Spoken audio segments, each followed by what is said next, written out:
It was 2 stories tall and looked a little on the shabby side, probably about 20 years old. It didn't seem very solid, nor was it particularly stylish or chic. It was a completely unremarkable structure in every way. Apartment 207, or is that 201? I was really getting fed up with this handwriting, and from a teacher no less. In any case, it seemed certain that the apartment was on the 2nd floor, so I trudged up the startlingly narrow, steep stairs. The metal staircase was thoroughly blotched with patches of rust. Why would someone live in such a run-down apartment building? Are teachers' salaries really that low? I felt a little sorry for her, but in a way this place kind of fit her personality. With that thought in mind, I turned my attention towards apartment 201. Here we are, 201. Yeah, this doesn't look like Miss Yui's place. Door plate from the room nearest the stairs had a name I didn't recognise scribbled on it. Guess that means we try door number 2. Passing room 201, I continued down the narrow walkway toward the end. Wandering alone around an apartment building I'd never been to before made me feel kind of nervous. It wasn't like I was doing anything wrong, but my back still tensed up as I manoeuvred around piled up strollers, plastic toys and bundles of newspapers. And then finally I arrived at the last door.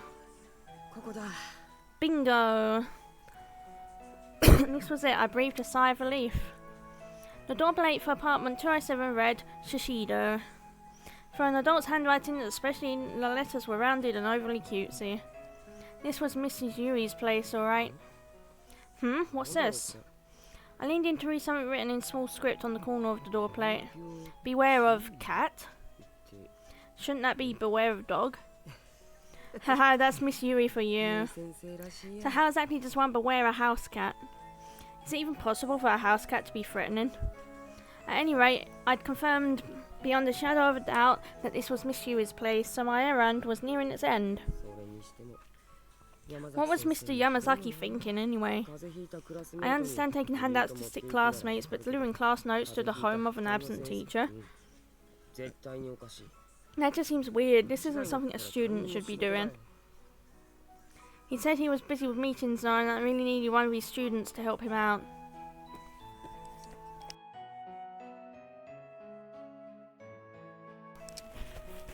But was it really okay to entrust a school student with confidential class notes? Wouldn't it be kind of a problem if I were to read these? My mind kept drifting from one question to another, and I'd become acutely aware of the inherent value in these notes I held in my bag. But tempting as it was, I just couldn't bring myself to look at them. Mr. Yamazaki put his faith in me after all. And I was stronger than that. I couldn't let this get the best of me. At any rate, I was here. I should have just been able to drop off the notes and be on my way. Putting all my doubts and misgivings aside, I rang the doorbell. And then I waited and waited and waited some more, but there was no answer. Huh? It did ring, didn't it? Yui-sensei! Mrs. Yui! I rang the bell again and also tried calling out, but there was still no response. What should I do? Maybe she's sleeping. I don't want to wake her, but I am a little concerned. When we heard Mrs. Yui was staying home sick today, we were all pretty disappointed. That's why part of me was actually a little happy that I was asked to run these over to her. I figured I'd be able to check in and see how she was doing and let everyone at school know she was feeling better. Never occurred to me that I might not even be able to see her though. Miss Yui, Miss Yui. Nothing, huh? Miss Yui, hello? She was probably sleeping or out at the doctor's or something, but what if she were hurt? I tried opening the mail slot and peeking in. Thought maybe I could get a glimpse of the room inside. Miss Yui? Felt kind of wrong peeking into someone's house without their permission, but I was legitimately worried about Miss Yui's health, so my conscience was clear on this one. Ah! Oh, the cat. A well-groomed cat was facing the door and staring back at me. With its head tilted slightly to the side, it let out an adorable meow. This must be the cat I was instructed to beware, and since Miss Yui was always going on and on about her little buddy, I was pretty sure I remembered his name. You're Moray, correct? Oh no, it's Monet, I think. Yeah, Monet, what a pretty little kitty you are, Monet. Miss Yui talked about her cat a lot in class, so pretty much the whole school had heard of him. She even had some tins of cat food hidden on a shelf in the classroom, probably because she'd bought too much and had no room for them in her apartment. Here, kitty kitty, Monet. Monet, is Miss Yui home? If she's home, would you mind waking her up for me? That's a good kitty. Yeah, didn't think that would work. My shoulders sank. I felt defeated.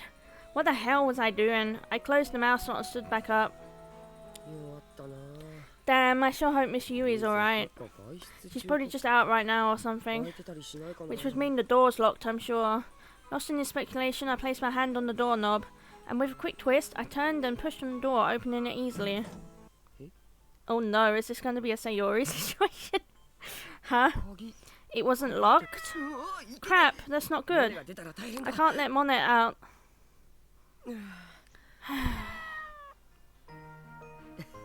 Hey, your master's pretty careless, huh? Leaving the door unlocked like that. Monet's whiskers twitched as I called out to him from the entranceway. What's that you say? She purrs? Oh my god. You and I are on the same page, Monet. Haha. Here I was talking to a cat. Was this what I'd become? What should I do? I was feeling pretty uneasy. Not only had I peeked into someone's home, I'd walked in without a second thought. Moreover, this was where Miss Yui lived, alone, in other words, a woman's apartment.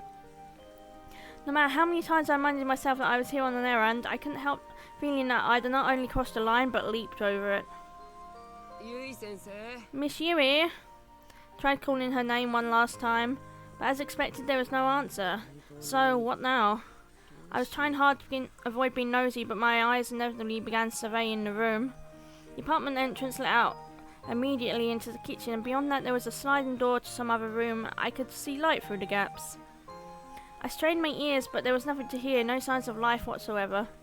Miss Yui really must have been out. One more time, I tried calling out to her one more time, just to put my concerns at ease. I felt like I'd seem even more suspicious if I stayed silent. Miss Yui, it's Machida. Still nothing. Maybe she was asleep on the other side of that door. Let's just have a little look-see then. Wait. Shaking my head furiously, I cast out that sudden impulse. That was a terrible idea, pure and simple.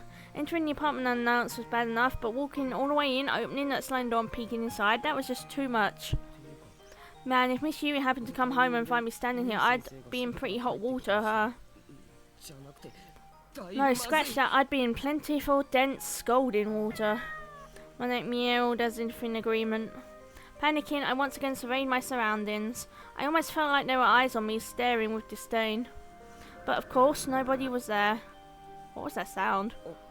Oh, right. I can just leave a note. Wondering why I didn't think of this sooner, I dug into my bag for some paper and a pen. Mr. Yamazaki asked me to come by. That should be enough, right? I'll just use some notebook paper. Let's see, Miss Yui. Crouching in the doorway, I ran my pen across the page. I bought class notes at Mr. Yamazaki's behest. Everyone has been worried about you. Sorry about barging into your apartment. Please don't forget to lock your door from now on.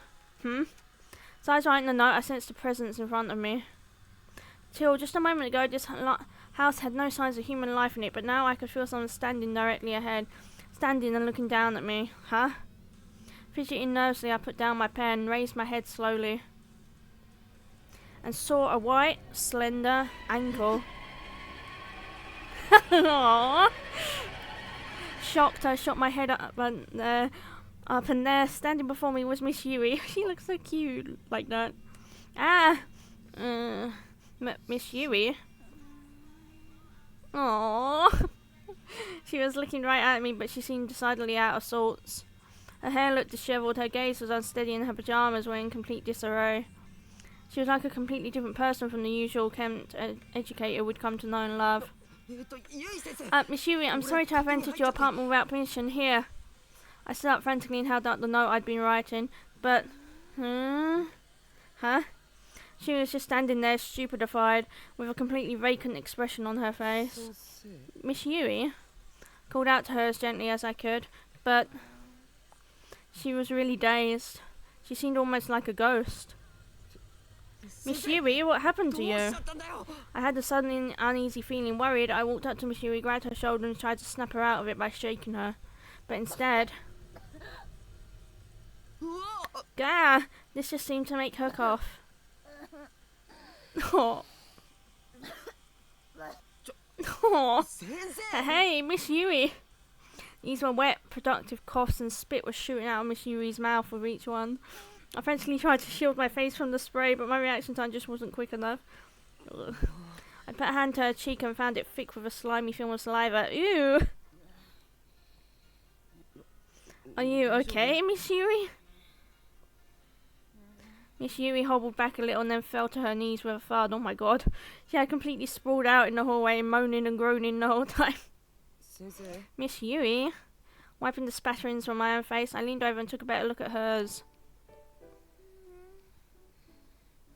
It was bright red. Strange breathing, a stuffy nose and a visibly high fever on top of it all. She was sick as could be. I'm cold. Cold? But you're dripping with sweat. It's cold. I thought maybe her sweat had cooled her down, but then realised her dishevelled pyjamas certainly weren't doing her any favours. With heart pounding mile a minute and face red as a traffic light, I set about buttoning her up. Miss Yui, you know who this is, right? It's Mochida from school. If you're cold, you need to sleep under your covers. Otherwise, you won't get any better. She absent-mindedly extended her shaking arms like a zombie, slowly reopened her eyes and looked up at me. It was the gaze of a severely fevered mind. Miss Yui, Tsukasa! What? Oh! Tsukasa! Miss Yui was clinging to me tightly. I couldn't move. I was frozen in shock. She began to weep. You've come for me, Tsukasa. Who's Tsukasa? What a lovely surprise. I'm so glad you're here. Miss Yui, wait, you've got the wrong person. Seemed like I wasn't getting through to her at all. And the sensation of her chest as she held me was making it virtually impossible to fight her grip. I was utterly powerless against this opponent. I'd never realised before just how soft a woman's chest really was. God, am I that weak-willed? I had to remind myself that Miss Yui had me confused with someone else. Mastering all the strength I could, I gripped her arms and tried to pry them off of me, but she was a lot stronger than I'd anticipated and wouldn't let me get away. I was so scared, Tsukasa. I was so scared. Scared? I never thought you'd actually come. As she squeezed me tightly, I felt as though my upper body might collapse under the pressure of her softest parts. I was blushing uncontrollably. Miss Yui, please let go. No, I won't. Come on, Miss Yui. I struggled to wiggle free, but Miss Yui only grabbed me tighter. Our bodies were getting more and more intertwined. And every time I squirmed, Miss Yui would just pull me in even closer. Tsukasa. As her chest rose and fell erratically, droplets of sweat slid down into her cleavage. I could feel the heat of her fever radiating off of her steadily encroaching face, as well as the shoulders I'd grabbed in an effort to push away. Stay here with me, Tsukasa, please. I'm telling you, you've got the wrong person. Questions were swirling around my head. Why was Miss Yui crying, and who was this Tsukasa person? But I was most concerned for the state of her pyjamas, which had become even more dishevelled during our struggle. Miss Yui, your pyjamas, your pants. They're sliding down. Tsukasa, you're so warm. Miss Yui, please! Realising that not a single word was getting through to her, I sighed resignedly. I'd taken care of Yuka any number of times when she'd caught a cold and drawn a fever, but I don't recall it ever getting this bad. Miss Yui was usually calm, collected and rational. Who would have ever imagined that a fever could leave her so thoroughly discombobulated? I love that word. I fucking love the word discombobulated. Miss Yui, seriously, pull yourself together. Okay, I need water. A water break. Let's go.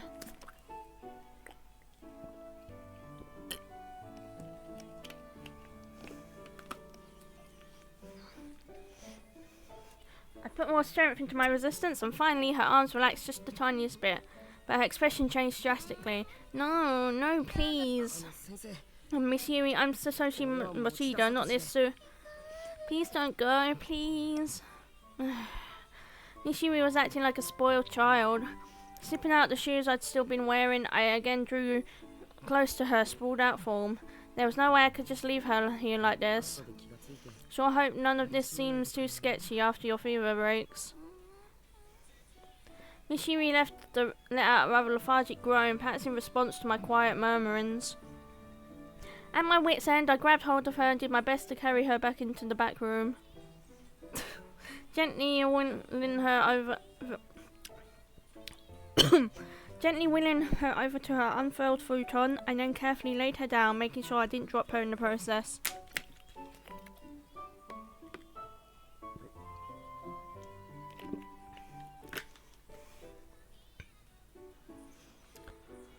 Then there was the matter of rebuttoning those pesky pyjamas again. I hesitantly pulled up her pyjama bottoms and brushed away the stray hairs that were plastered to her brow with sweat. I'd done my best to avoid seeing anything I shouldn't, but I am a guy, so my heart was pounding the whole time. Miss Yui's pyjamas were soaked through with sweat. She really might have been better off with a change of clothes altogether. But no, that would have been going way too far. Wish I could find a towel or something so I could at least wipe some of that moisture away, Noticing the convenience store bag carelessly tossed to the floor, I glanced inside. Hey, she already bought cold packs. Why wasn't she using them? Jeez. Miss Yui, this might be a little cold, but bear with me, okay? Alright, I think that'll help. Oh, look, he has the cat. That's so cute. I placed one of the compresses on her forehead and pulled the covers over her. Miss Yui appeared almost instantly relieved. She exhaled contentedly, her breathing becoming more relaxed. Finally, she was asleep. Even in sleep, Miss Yui seemed to be suffering. Oh, Monet, were you worried about your master? I don't blame you. When Mr. Yamazaki said she was sick, I had no idea it would be this bad. Monet had curled up on my legs without me noticing. I began absent-mindedly speaking to him. He mewed in response, and our conversation ended there as my gaze was still fixed squarely on Miss Yui. So, what do I do now, Miss Yui? Are you okay to be alone right now? She wasn't in any condition to respond. But, Miss Yui's hand slipped out from under the futon and was gently grasping my pant leg. Hey. Her grip was much weaker than before, but I knew I'd probably regret it if I went home now. Miss Yui just seemed really lonely. Well, guess I'll settle in then. Without disturbing Miss Yui's hold on me, I took a seat beside her. For the time being, I figured I'd watch over her and make sure her condition didn't worsen.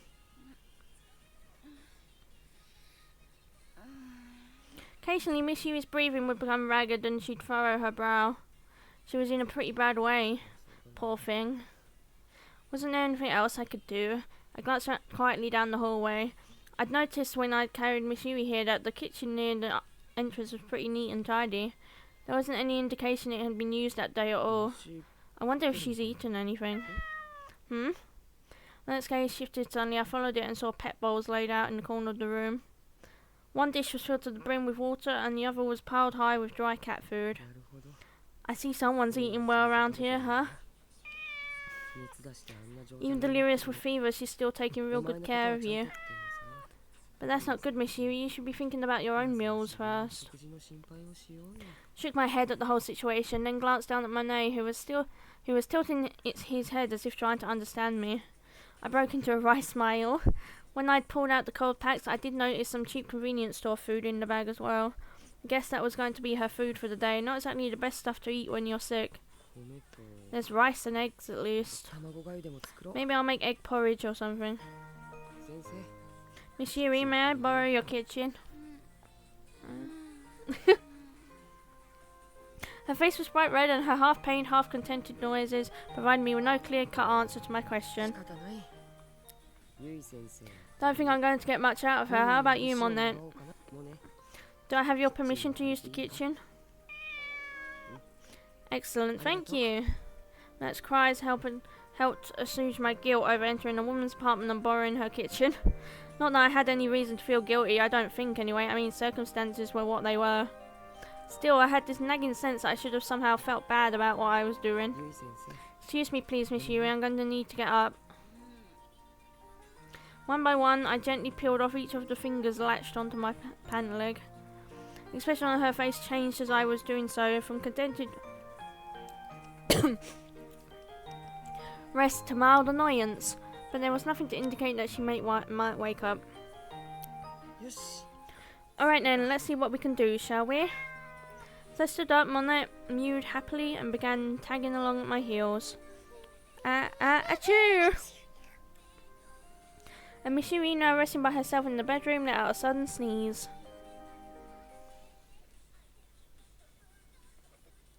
Cute.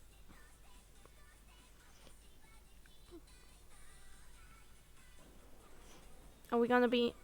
Okay, wait, let's go. Achoo! Eek! Come on, Yui.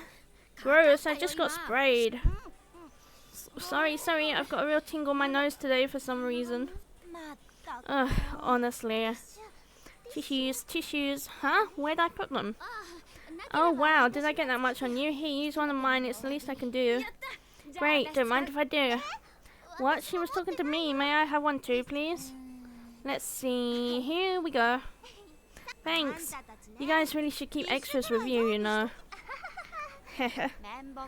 Well, sorry. Honestly. So what were we talking about again? You remember, we were talking about what it's like to be seniors now. Oh, I know, right? Can it really just be one more year before we graduate? While graduation is important, don't forget there's life afterward to think about as well.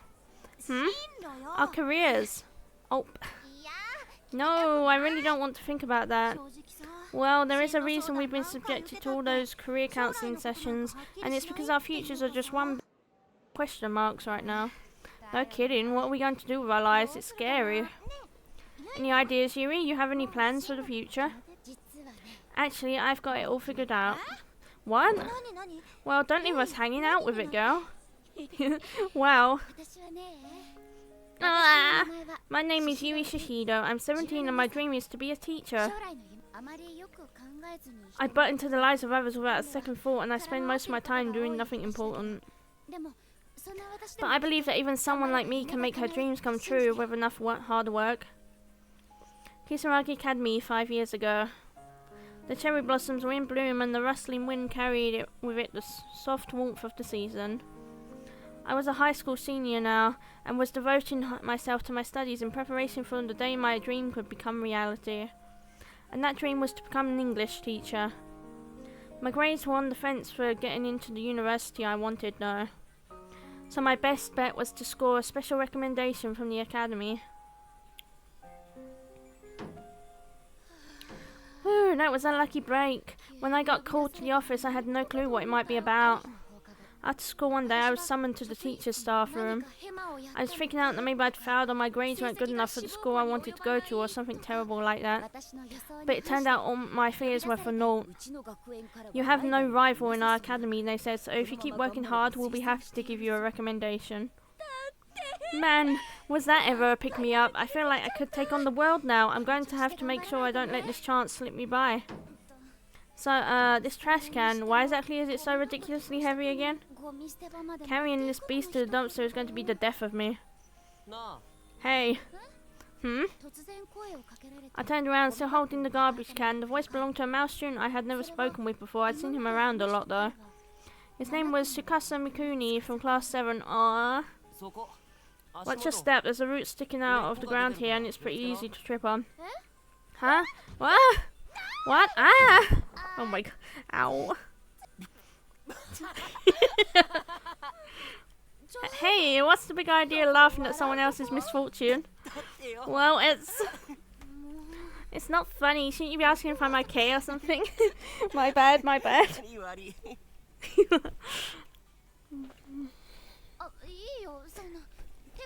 Oh, you don't have to clean up. You'll get your hands dirty. Don't worry about it. It's the least I can do after laughing like that. Thanks. No prob. That should be everything, right? Yeah, looks like it. Cool, let's go then. Huh? Ah! I remember it well even now. This was my first time talking with Tsukasa, and he left a strong first impression on me. That's really kind of you, isn't it, Harida? Not especially. I am the one assigned to take it. Maybe I should. It's fine, really. Yeah, everything in its place. Thank you so much. You were a huge help. Catch you around. Hey, hold up. Heika, thank you for the raid. Oh my god, my sound alerts are working again. Pog. Ready? Miku Miku Bee. Thank you for the raid, Coda. How was your stream? What did you play? Coda Heika rated your channel with 4 viewers.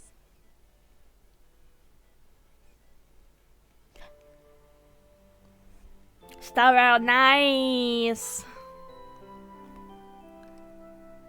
I need to get back into that game one day. I stopped when Kafka first came out for some reason.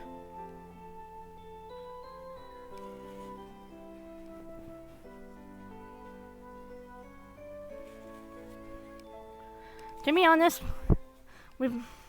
that's so long ago. Yeah, I know. For some reason, like, even if I really enjoy a mobile game, I just stop playing it after a while. I don't. And it won't run on my PC well. The only bet I have is my PS5, but I share that with my brother, so that's in the living room.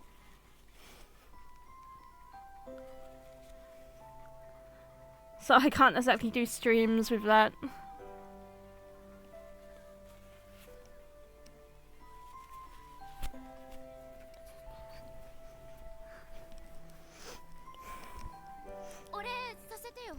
I feel like I should do something nice for you in return. Don't worry about it, your thanks is plenty. Look, just wait there a second, okay? I got to go now and enjoy it. Okay, thanks for the raid again. Making new friends is always great, but when it happens to be Tsukasa Mikuni, it's all the better. He's kind of been on my mind for a while. There we go. Most of the times I've seen Tsukasa before this were in the school courtyard. He spent a lot of time there sitting alone on a bench. Even after school or during summer vacation, if I happened to pass by, I would always see him there. Hi Rai Rai, how are you? Good morning. And after this little encounter, we'd go on to make many fond memories together. Yet somehow the image of Tsukasa that stands out most in my mind is him seated alone on that courtyard bench. For you, I hope Cafe or Latte is alright. Sure, I guess. Anything's fine, really. Thanks. You know, it's customary when receiving a gift to quietly accept it without any offhanded remarks. Well, aren't we a stickler for tradition? We walked to the bench together, sat down and began making small talk. Very tired. Eepy boy. That courtyard bench was a sort of mystical place. The leaves rustled over your head, and if you closed your eyes and opened your ears, it felt as though you were in the middle of some forest. And then if you looked straight up, the sunlight poured in through the leaves and you almost felt like you were in another world. This is the first time I've ever actually sat on one of these benches. It's pretty nice, right? It is. It's lovely. Yeah, it really is. Oh, so is that why? Huh? Well, you come here an awful lot, right? Like, even after school and during summer vacation. I sure do. So you must really like this place then, huh? Yeah, I guess I do. Well, then there we go. The leaves rustled as a gentle breeze blew between us. We were both silent for a bit, but then strangely it didn't feel awkward or uncomfortable.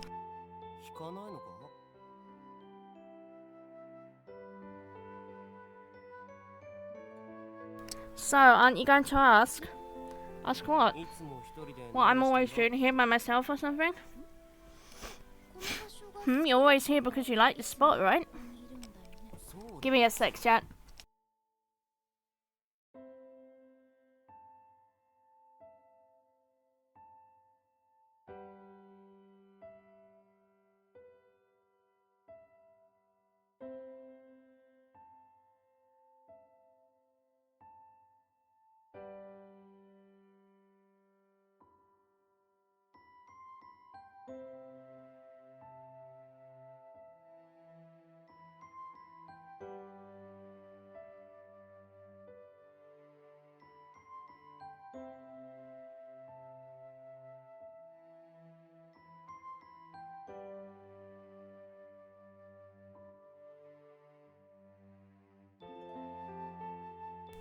Okay, I'm back.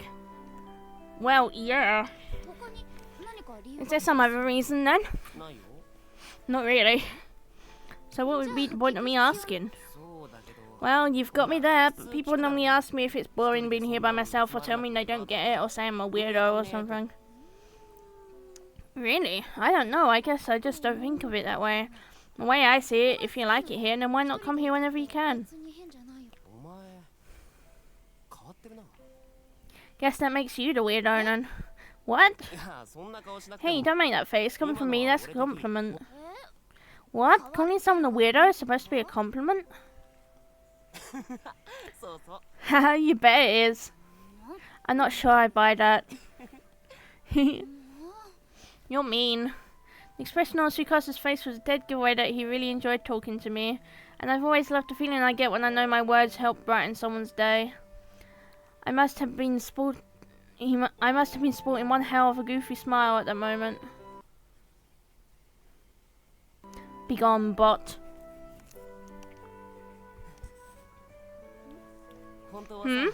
Actually, there's a place at the school that I like even more than here. Oh, where's that? I'm not telling. What? It's my special place, Dayo. Which means it must be a totally awesome place, right?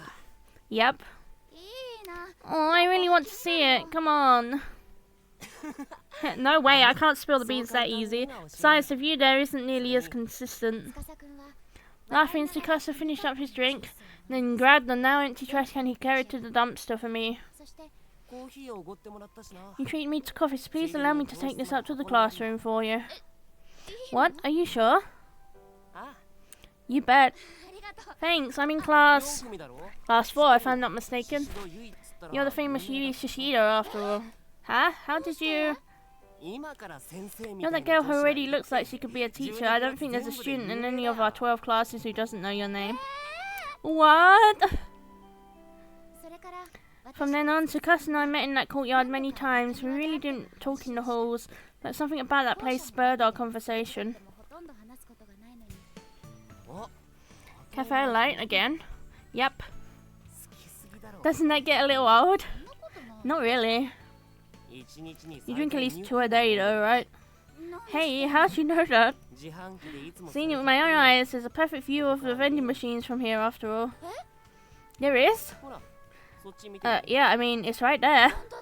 Oh wow, no kidding. Doesn't matter if it's after school or summer break. Shishido buying Cafe Light is like Old Faithful. You could set your watch by it. Well, then I guess we're even, since I always see you sitting on this bench. What, you're back on that again? Sure am. I guess I just find it interesting that we both took notice of each other's quirky habits. Weirdo. Our conversations in the courtyard were usually just silly. It was like talking to a good friend in class, shallow but genuinely enjoyable. It's always so cool here, even in summer. Ugh, don't mention summer. Why don't you like it? Not with summer school right around the corner. That'd be enough to make anyone run for the hills. I guess so, but we're seniors now. It comes with the territory, you know? The time for fun and games is over. I don't know, you seem like you're still having a lot of fun to me. Well, I'm a bit of a special case. I'm just happy because I feel like my dream might actually come true. Oh? I just enjoy teaching things to people and having others depend on me. Why's that? I guess it makes me feel like a big sister or something, and since I'm an only child, you know. Oh, okay, well, good luck with that then. Wow, that was about as dismissive as a comment as you can get. Hey, not like I can do anything about it, you know. Despite his occasional boorishness, I still felt that Tsukasa was a kind soul. If nothing else, he never actually laughed at my dream. And in a high school crowd, most people don't take you very seriously when you say you're trying to become a teacher. Tsukasa just wasn't like most people, I guess. The season was quickly turning to autumn. After the school day ended, the senior floor was always a lot more quieter than its underclassmen counterparts. Everyone was off studying hard at the library or with tutors. So one day, thinking no one else was around, I sat down in a lonely corner of the hallway. Initially, I had grabbed my shoes and left the classroom intending to head home, but along the way I just started crying. I was overwhelmed. My sobs echoed from one end of the hallway to the other. That day, I had finally received a special recommendation to my top choice university. I was so excited I just wanted to tell someone, so I told my friend Tomo, but her usually supportive demeanour took a somewhat harsher edge. Quit rubbing it in my face. You know I'm still totally undecided about my future, right?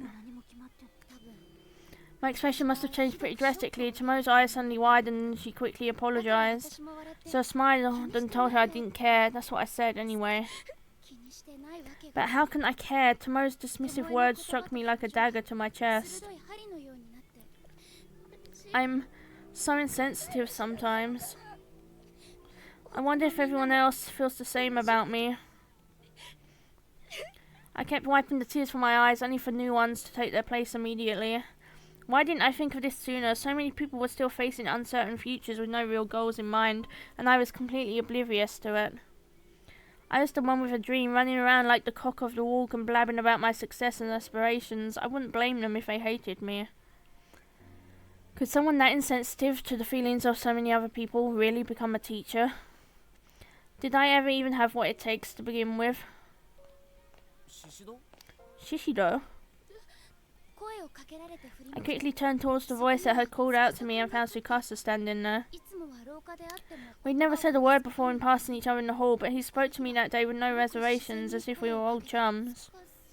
Tsukasa, your face is a mess. Do you have a handkerchief? Yeah. Then wipe your face. Okay. Tsukasa's concern and confusion was clearly written on his face. I didn't want to cause him any trouble or worry him, so I began frantically wiping my eyes. Did something happen? No, everything's fine. You're crying an awful lot for someone who's got no problems. No, it's just there was a little misunderstanding between a friend and I. But we patched it up right away, so it's alright, really. These are, you know, like something like tears of happiness, I guess. Yep, see, I just found out that I got I'm not sure if I did it out of respect for Tsukasa or just because I wanted to change the subject, but I cut myself off mid-sentence. I was doing it again. What was I thinking? Now even Tsukasa was going to hate me for being a braggart. Well, I hated myself. I was the worst, just the worst. But... Whoa, really? He was happy for me? A bit taken aback, I nodded firmly. You did it then, congrats! Yeah, thanks. Thank you. So what's with the waterworks? Even with the recommendation, you still have to take an entrance exam, right? Yeah. So isn't it a little early to be crying tears of joy? Yeah, maybe so. I was just really happy that you congratulated me. Oh, come on now. Sorry. For what? For crying like this without even knowing why. If you don't know why you're doing it, then how about you hurry up and dry those eyes? Sure, I think I'm fine now anyway. I swear. As I rubbed my swollen eyes, a smile broke through and Tsukasa let out an exasperated sigh.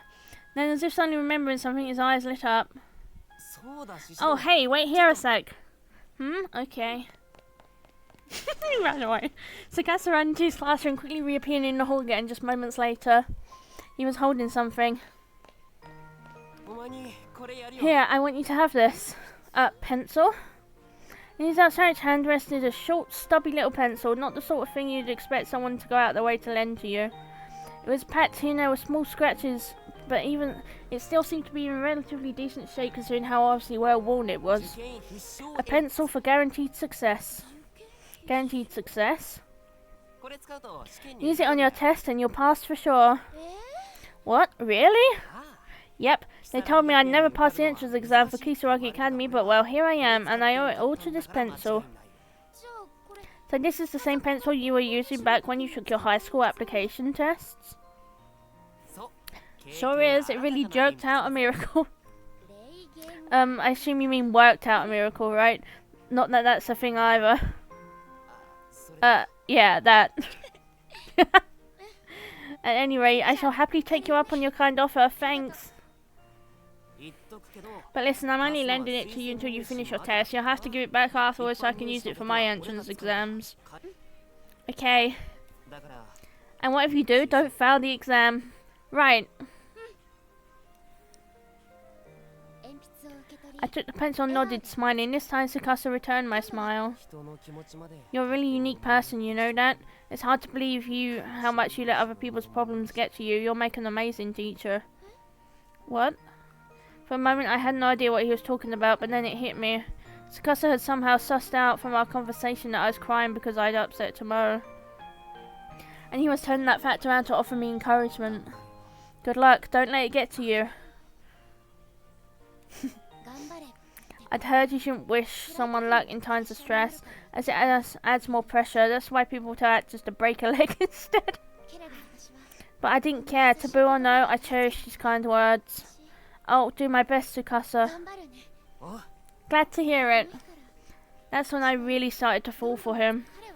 But it didn't seem like he noticed, or there wasn't really any indication that he felt the same way anyway.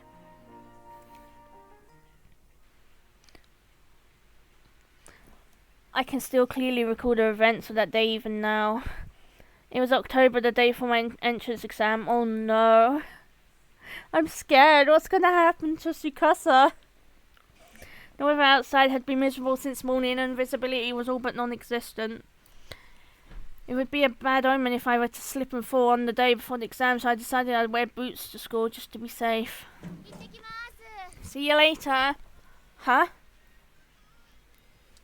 When I opened the door, I was shocked to see a white-haired old woman lying on the ground soaked to the bone. I frantically rushed over to her side. Are you okay? Stay with me, come on, tell me, what happened? Was it a hit and run? The road running by my house was narrow and mostly used only by our neighbours. But it's not like it was closed off to outside traffic or anything, so a hit and run wasn't out of the question. I looked over to the old woman's body as best as I could. Fortunately, there were no signs of any serious injury. Doesn't seem like a car accident, at least. Young lady. Yes? You must not go to school today. What? You absolutely must not go. Huh? The old woman raised herself up slightly and spoke hoarsely. From the tone of her voice, she seemed terribly desperate. But I have to. Today is my last chance to practice for a college entrance interview. No, just stay home. Don't go. I have to go. The interview is the part of the exam I'm worst at. Please, tell me what's wrong. Where is your family? Will you go no matter what? Yeah. In that case, please. Not knowing what to say, I nodded apprehensively as the old woman began digging through her pockets. She produced what looked to be a crumpled scrap of paper. As she was digging around, I noticed that her breathing had become dangerously ragged and began considering my options to assist her. Really, I should have gone back into the house and called my mum. But there was something about her that kept me glued to the spot. I sensed desperation hiding in that unbroken gaze. You must take this. What is it? A charm. A charm? The old woman clutched my wrist and forcefully pressed a scrap of paper into my palm. Tilting my head, I unfolded the scrap and looked carefully at it. At first, I thought I'd just been handed a piece of trash. What? But when I unfolded it all the way, I saw that it was actually a paper doll in the shape of a human being. Oh no! And there was a name written on its torso. Yui Shishido. Yes, my name, written plain as day in easily legible brush strokes. Why is my name on it? So it can protect you. Huh? If you don't write the name of the person you wish to protect, the charm won't work. Crazy. This was all crazy. I didn't understand any of it, save for one simple fact. This old woman was here specifically to give me this strange paper charm. As far as I was aware, we were total strangers to one another, but she clearly knew both my name and my address. No. I'm sorry, I know you came a long way to giving this to me, but I don't want it. You don't want it? As I extended my arm to return the paper doll, I could sense her entire demeanour had changed. She raised her body up unsteadily from the wet asphalt. Why not? Well, I've nearly killed myself bringing this to you. Why will no one listen to me? You must not enter Heavenly Host Elementary without this charm. Heavenly Host Elementary? Yes, you must not go. Don't go. The young woman cried out. The paper doll fluttered lightly to the ground. Almost instantaneously, it became soaked through rainwater. My name began to run and quickly turned into an illegible black smudge. Seeing this, the old woman grabbed and tore at her hair. No, the charm, the way out has been lost. Ma'am, please calm down. Listen, you must not go to Heavenly Host Elementary.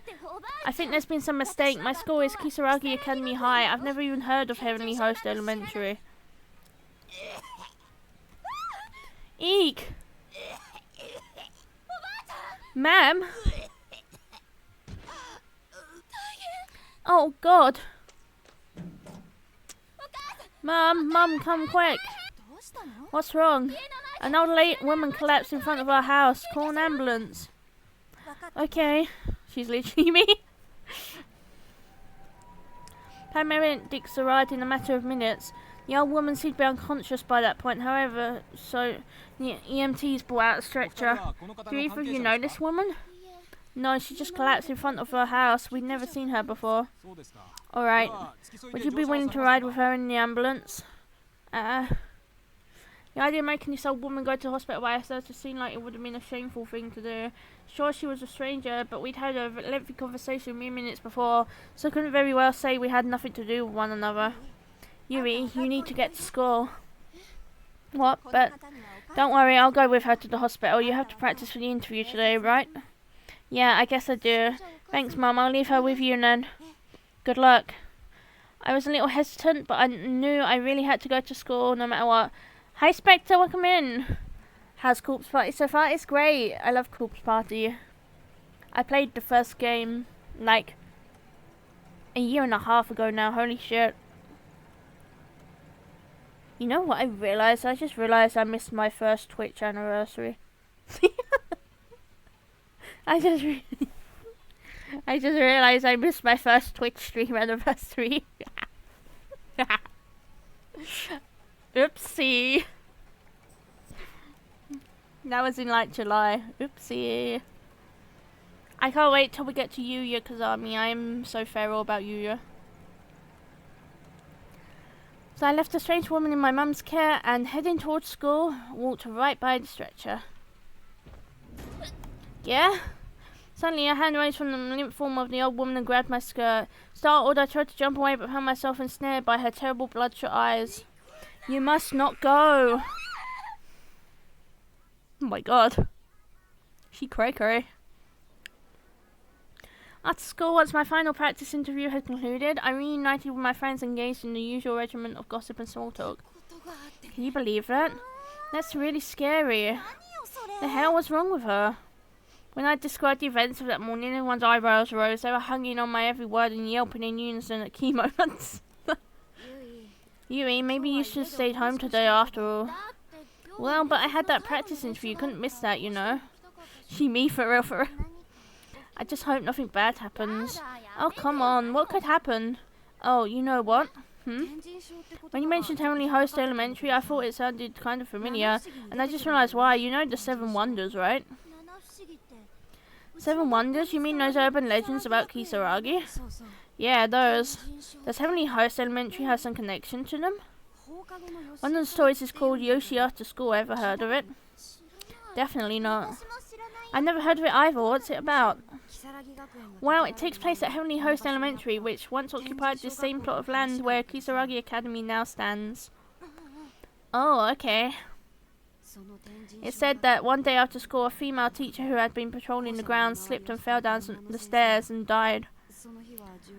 The accident took place on a rainy October day just like this one and occurred just after 7 at night. And supposedly Yoshi still appears on days like this. Ever unaware that she died at Heavenly Host these many years ago, she now walks the halls of Kisaragi Academy, believing them to be her own. Oh, come on, no. Is it true? Yeah, well, it wouldn't be one of the 7 Wonders if someone hadn't actually seen it happen, right? That's really creepy. Why don't you head home, Yumi? You're the only one who doesn't live nearby, so we can't walk with you. And given the stuff that old woman has said to you, yeah, it's always best to heed the warnings of the elderly. You might be right. I am still feeling kind of on edge. Probably best I go home and check in with Mum. I'll see you guys later then. Bye. See ya. Take care. Give it everything you've got tomorrow. I will. Quickly packed up my things and rushed out the classroom. It was already about 5. It was getting dark out, but if Khan's story was to be believed, I had until 7 before anything bad might happen. As I continued wending my way down the corridor, I just kept telling myself there's nothing to be afraid of. Even so, it felt like it took an extra long time to reach the shoe lockers. Man, I'm such a scaredy cat. Oh, hey, Shishido. Tsukasa jump scare. Tsukasa! Heading home? Yep. What's with the big grin? It's nothing. Hey, why don't we walk together at least part of the way? Sure, I don't mind. Great. When I looked at Tsukasa's face, my fear vanished, but for a moment.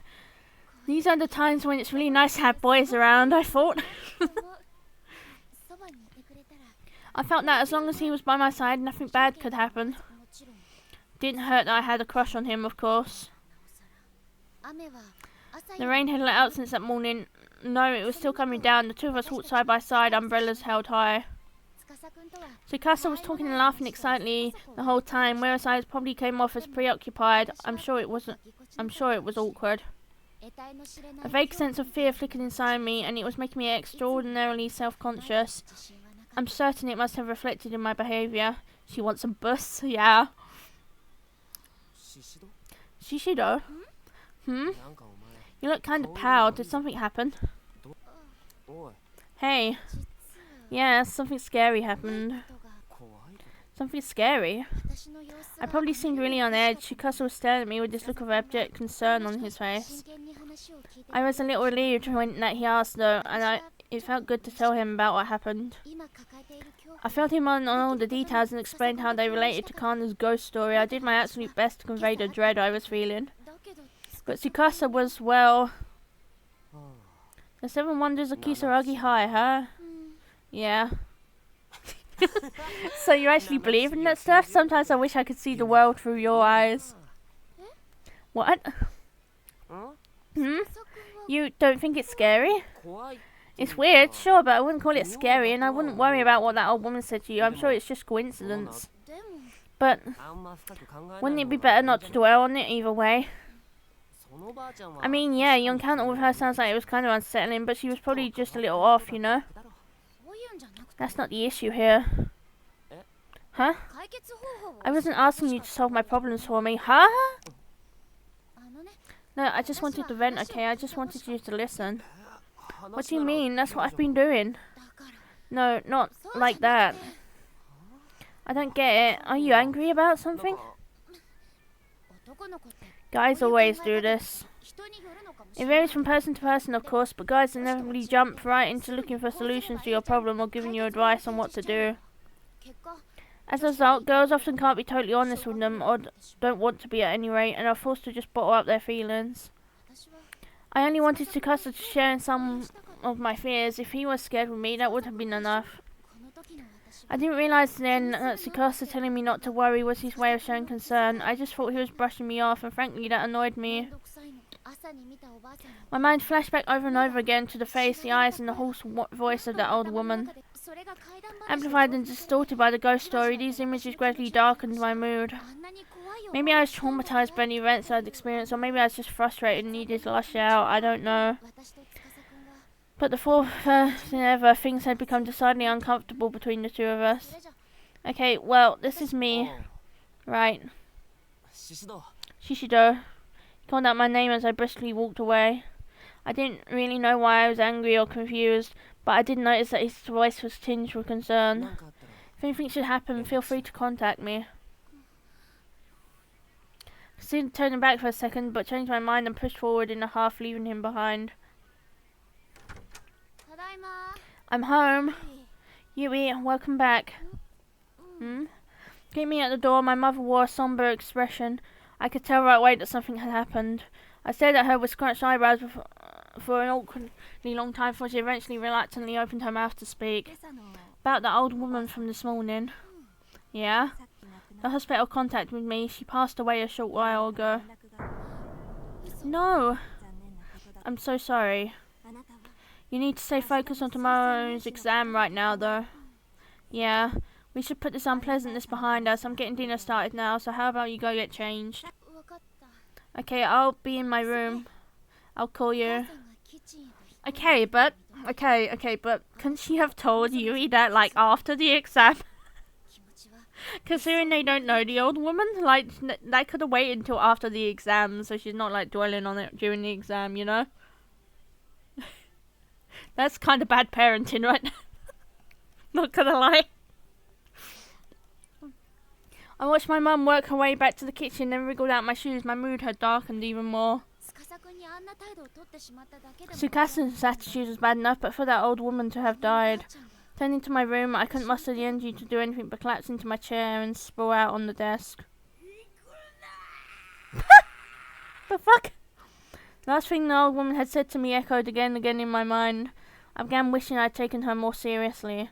I should have accepted the paper doll and thanked her. Should have reassured her I wouldn't go to Heavenly Host Elementary. I mean, the place didn't even exist anymore, for goodness sakes. I was exhausted.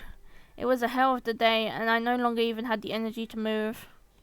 I needed to change out my school clothes, but still sprawled out over the desk, my eyelids drooped and closed. I was out.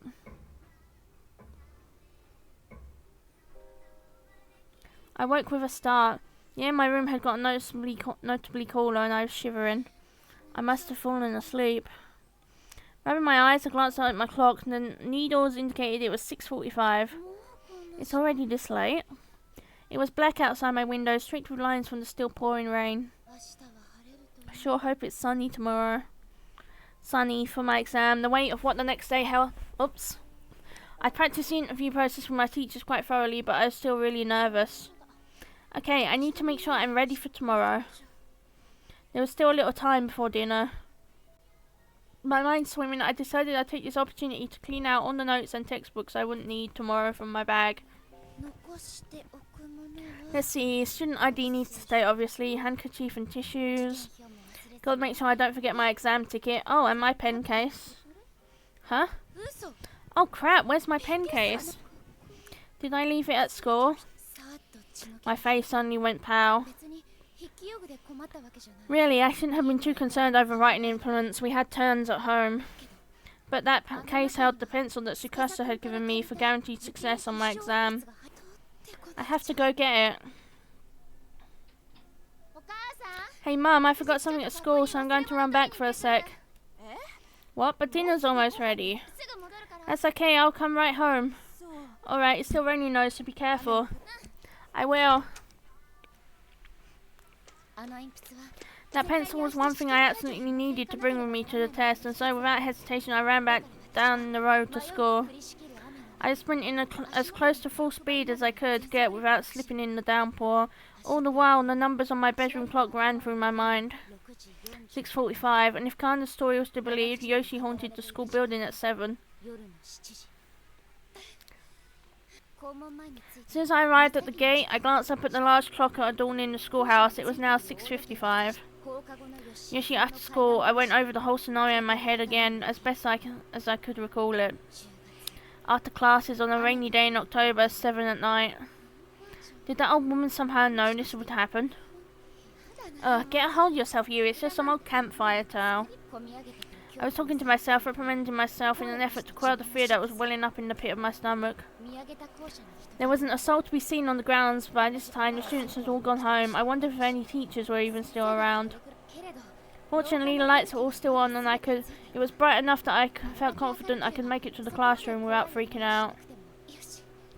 Okay, I'll just run up, grab the case, and then come right back down.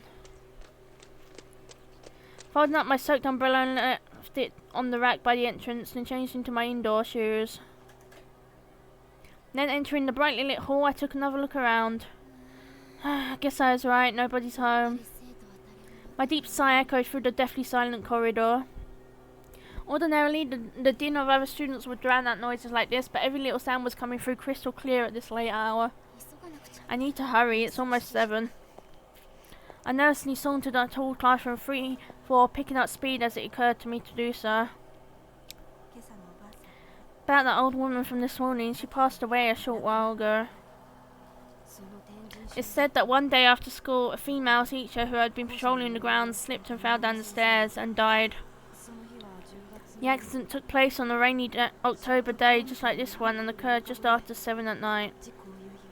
Supposedly Yoshi still appears on days like this.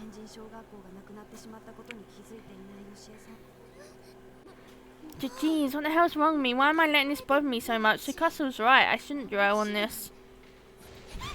Yeek! Lightning flashed and thunder resounded with impeccable timing. I jumped in spite of myself. I just need to hurry up these stairs, grab the pen case and get the hell out of this creepy building. No ghost should show up in a well-lit building like this, right? And even if they did, they wouldn't be very scary under all these bright lights. I absolutely need that pencil for tomorrow's test. It's my good luck charm after all, and it's from Tsukasa. Mizu, hi Void, welcome in, how are you? I picked up the pace as I continued to head straight for room 3-4.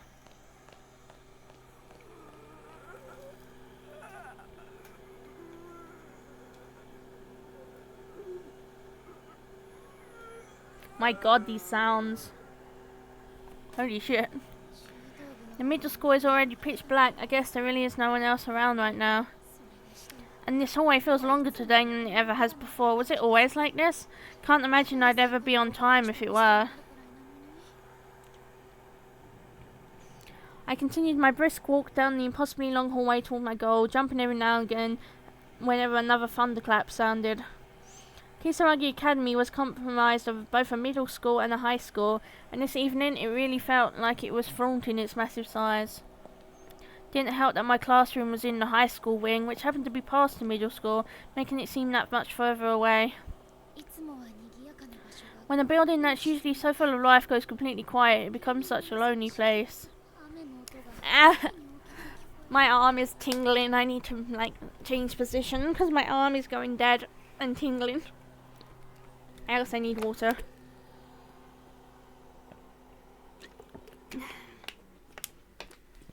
I swear I can hear every drop of rain.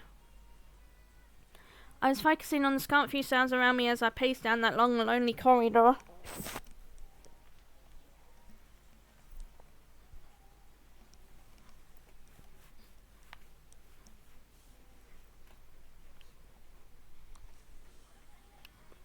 Then all of a sudden,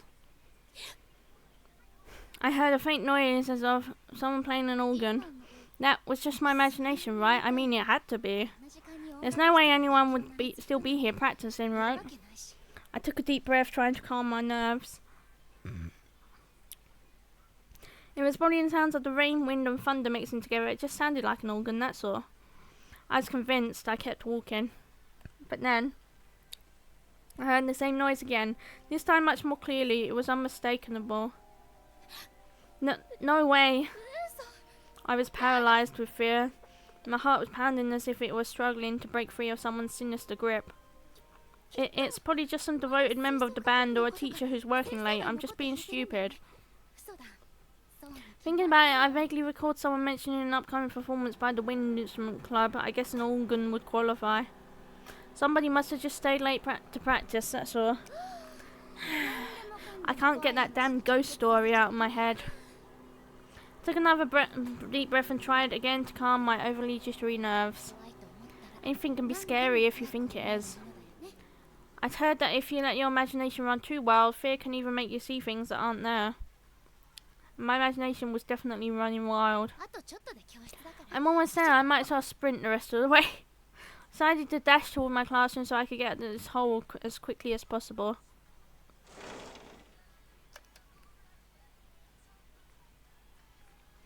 Finally reaching that familiar door, I swiftly opened it and flicked on the lights.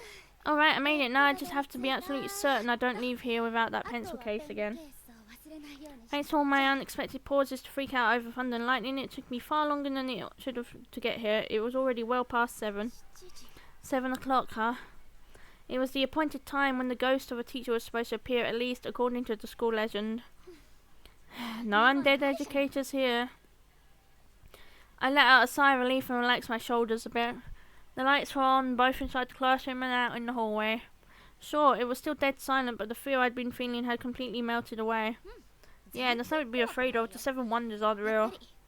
I grabbed my pen case I'd come back for and shoved it back into my pocket. Okay, mission accomplished. My long ordeal behind me, more or less, I looked around the classroom and let out another sigh. I'd only ever known this classroom when it was bustling with activity, and thus found its eerie silence and utter stillness to be oddly fascinating. Such a strange feeling being alone in the classroom like this. Do I want a donut stick or Reese's Puffs? Donut stick. I got the idea in my head to try doing something I normally wouldn't be able to, like standing at the teacher's podium and writing on the blackboard. Chances like this don't come around too often, after all. To me, the area behind that podium from which teachers conduct their lessons was like a sacred space. I dreamt of standing there myself one day and could hardly resist its pull when presented with a rare opportunity like this. Well, no one's looking. To my classmates, this would seem like such a silly, stupid dilemma, but that didn't change the way I felt at that moment. Should I or shouldn't I? Okay, my god, we actually got a choice. We got a choice an hour in, holy shit. Okay, we're gonna stand at the teacher's podium.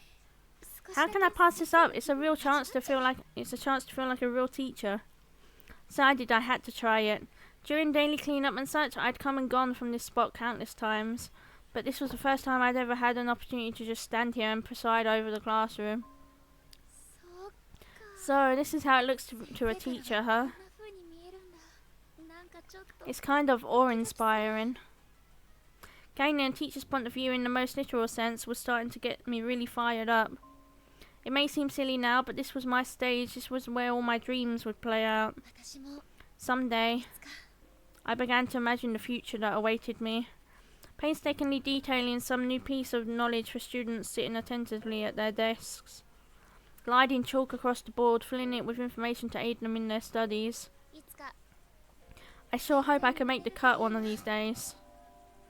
I was getting so excited that even I began to think my behaviour was a little strange. Maybe it was the juxtaposition of these joyous, freeing visions and the prickling dread I'd been feeling up until a minute or two before. But then, in the blink of an eye, one of these two conflicting emotions completely overpowered the other. Ah? Crap, is this a blackout? Suddenly, my surroundings were bathed in darkness. Going still with shock, I stumbled back a step. My back struck the blackboard with a dull thud. What awful timing! I instinctively grabbed hold of the rail where the erasers sat. I felt chalk dust against my fingertips. My panicked heartbeat was making it difficult to breathe. Was this caused by the thunderstorm? If so, it sure picked a fine time to turn the lights out on me. And not some more, I could still hear the sound of the organ, but no, it's an electric organ. How is that even possible with no power? You must not go! Was this what the old woman was trying to warn me about? That's impossible. She was no fortune teller or psychic. As far as I was aware, how could she possibly known this would have happened? Hell, even if she were a fortune teller or a psychic, predicting the future is the stuff of science fiction. I shook my head. I need to calm down. Maybe it's just this wing that lost power and the music room is still okay. That seems plausible, right? I curled my chalk-dusted fingers into a fist and silently tried to talk some sense into myself. I've got to get out of here. I shouldn't have been playing teacher. I should have been in and out by now. Cursing myself a little, I fumbled my way through the darkened classroom. Ack! I spent so much time in here, you'd think I'd be able to find my way out of it with my eyes closed, as it were. But sadly, that wasn't the case. Smashing loudly into a desk, I knocked it on its side and began tumbling after it, instinctively grabbing at other desks around me for support. Oof. Damn it, sounds like I knocked a lot of stuff out of that desk. Guess I'll need to put everything back. Still fumbling around blindly, I gathered up all the scattered notes, textbooks and writing utensils. I can't tell what's what. This is so embarrassing. What the heck am I doing anyway? Wasn't I supposed to be hurrying home? I'm such a klutz. I let out a sigh. I seem to be doing that a lot lately.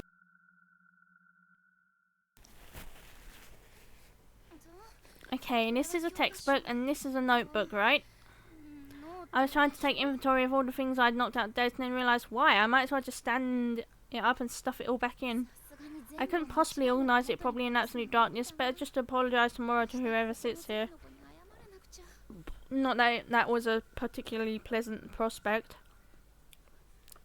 Explaining what I'd done wouldn't be easy, and no matter how I sugarcoated it, it would serve as a clear indication of my clumsiness.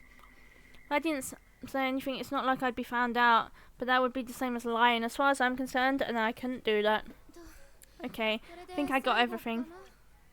Placed my hand against the floor and swept it around, feeling for anything I might have missed, and I found something, alright. Ooh, gross, what is this? It's all slimy, ugh.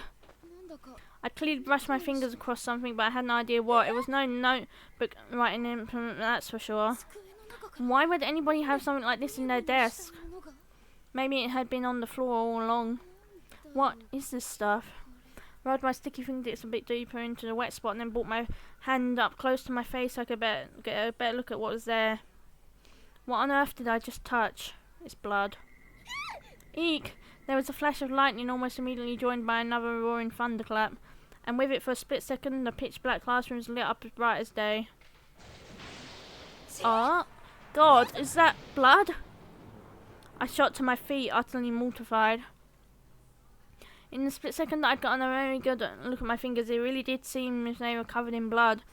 But it wasn't just my hand. No, if my peripheral vision were to be trusted, it looked like the entire classroom was stained in a deep, dark crimson. Crap, it kind of smells like blood in here too. Without thinking, I backed away from where I'd been crouching. I tried rationalising what I saw. How could the whole classroom become a bloodbath like this? Did something spill? Did someone stumble in here injured? This isn't possible. I mean, it can't be. How? My whole body was quaking. I fled from the classroom. Or rather, I tried to flee. What? Why won't you open? No, please, no. I don't remember locking it, and it isn't locked, so why can't I get it to open? I pulled on the door handle again and again in a frenzy. I was pulling so hard it felt like my fingernails might tear loose. But it just wouldn't budge. Why? Why? Please! I was absentmindedly grabbing at my hair with one hand and slammed my fist on the nearby desk with the other. This was a nightmare. Please, no, what is going on? Silence saturated the inky blackness of the room. I took several deep breaths in an effort to restrain my pounding heart. Calm down, I have to calm down. I'm probably just panicking because the door won't open. I'm sure I just misidentified whatever that is on the floor. I mean, it's preposterous, right? There's no way something like that could be.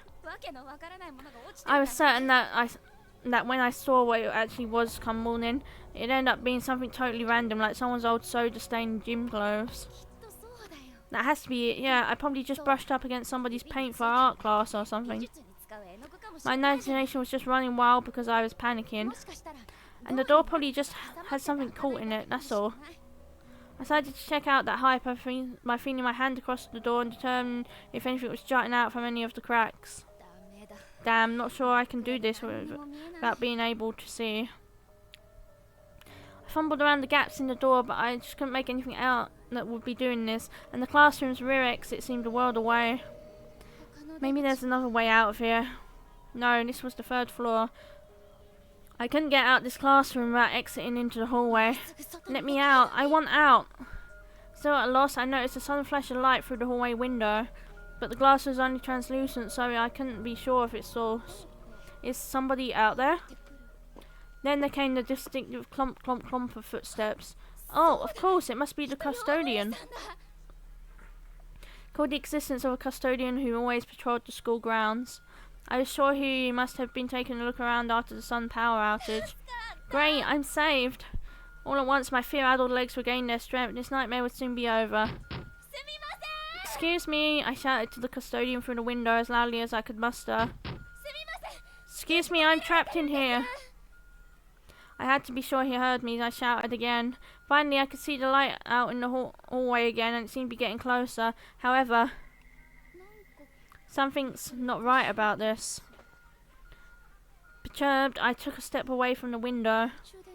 If that's a flashlight, shouldn't it be brighter? It kind of looks like... like the faint, unearthly glow classically attributed to spirits, was what I was thinking. I tried to stop myself from finishing that thought, however. Dullness aside, it also looked like it was wiggling around in a very unnatural, very unflashlight-like way. And these footsteps, clomp, clomp, clomp. 4 clomps, and then a 3 or so second interval, and then another 4 clomps. They were sounding in a fixed rhythm. That's no custodian. Nobody walks like that. The fear was back in full force. I had to find somewhere to hide. What if I accidentally summoned something inhuman? I mean, whatever that was, I begged it for help. I literally invited it in. I need to hide, but where?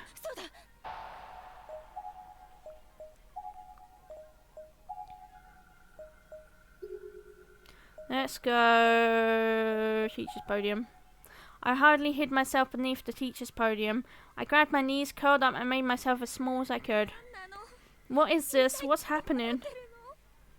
The footsteps continued to draw nearer and nearer. Little by little, the sound grew louder. Every hair on my body was standing on end. Please just pass by, please.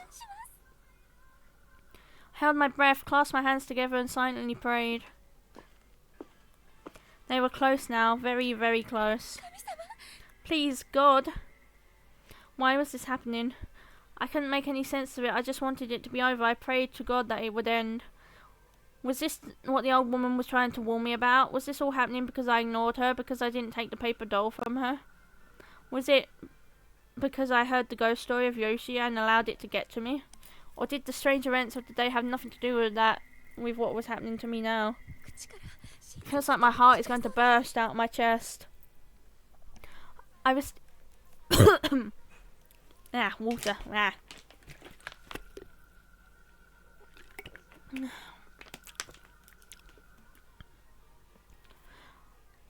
I was still holding my breath. I didn't dare let even the tiniest of sounds escape and give away my position. Tap, tap, tap.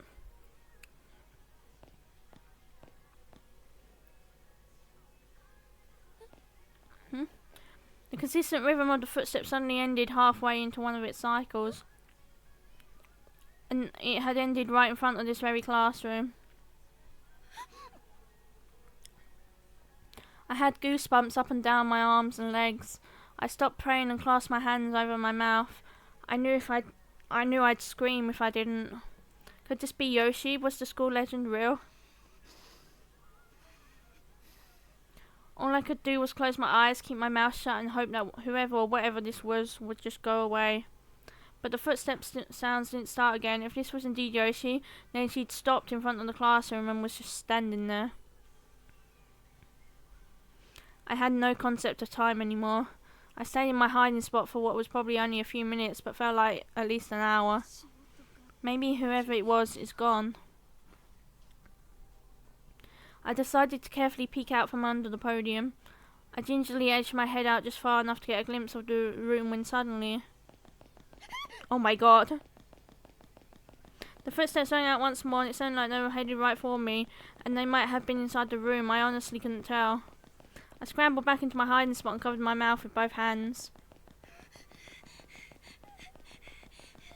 This is scary, what the hell? This was too much for me. My breathing was coarse and erratic, and my face was a mess of tears and snot. I don't like this sound. I don't like this sound, what the fuck? God, please save me. I was inconsolable, the footsteps just wouldn't stop. What on earth were they doing? It almost seemed like they were running around in circles just to scare me.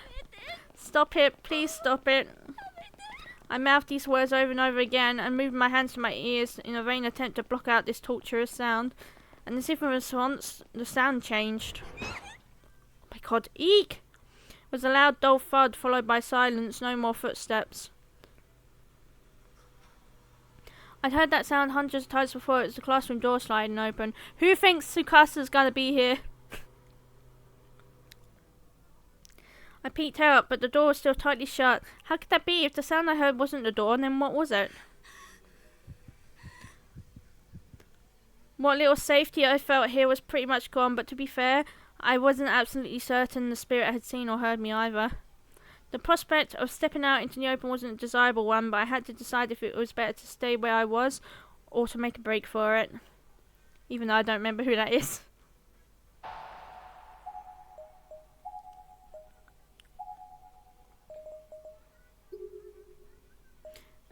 We are going to... We're going to stay hidden.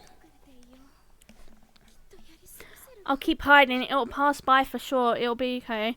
But it only took a moment for that decision to come back and bite me.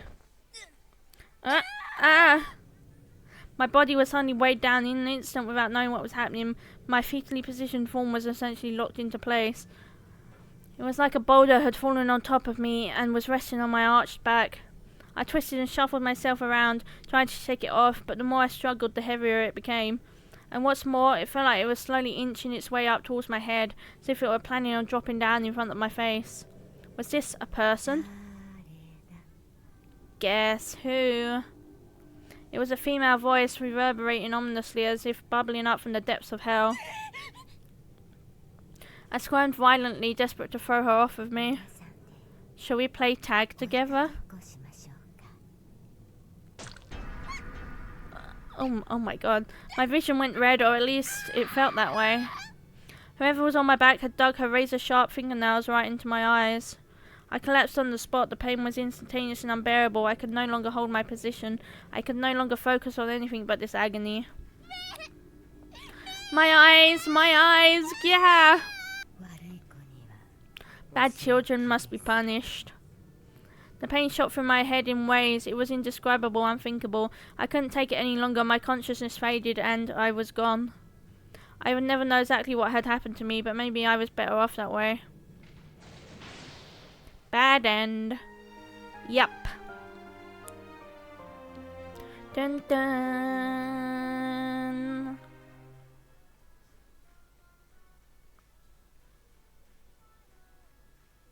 Teehee.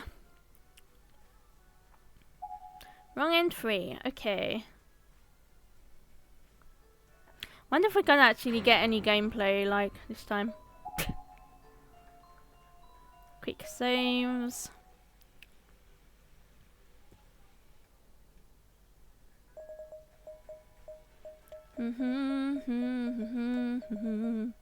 Okay, so it...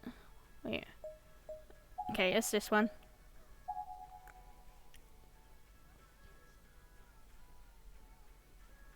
Alright, make a break for it. Staying in one place for too long seemed like it would be inviting trouble, so I took a deep breath and reluctantly crawled out as quietly as I could. But almost immediately I felt something. Tap. Something long and thin had struck me in the back of the head. Or perhaps struck isn't the right word. There was a little force behind it, but it wasn't a hard slam, more like someone trying to get my attention. Is that a wooden rod? Or no, it's a finger? I knew I wouldn't like what I was going to see, but I had to face whatever this was, so I turned around. And there, looming over me was... Is somebody still here? Yeah.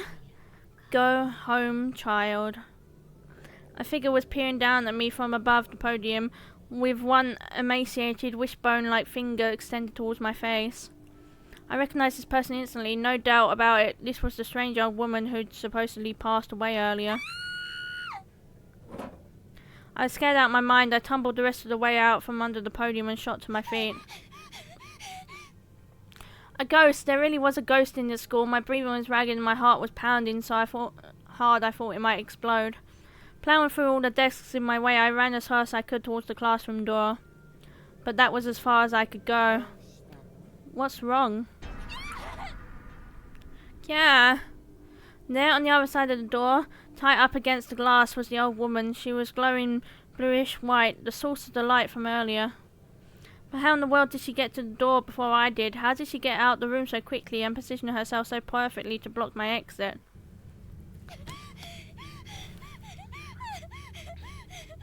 I felt like I was starting to hyperventilate and tried my best as I could to calm down my breathing as my eyes darted around the room.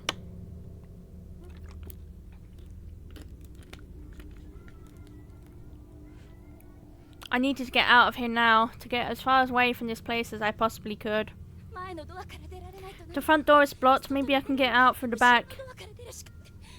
But if I do that, I can't leave the school without running right past her. There's no way she'd let me by, but I have to do something. I bit my lip and continued scanning the room.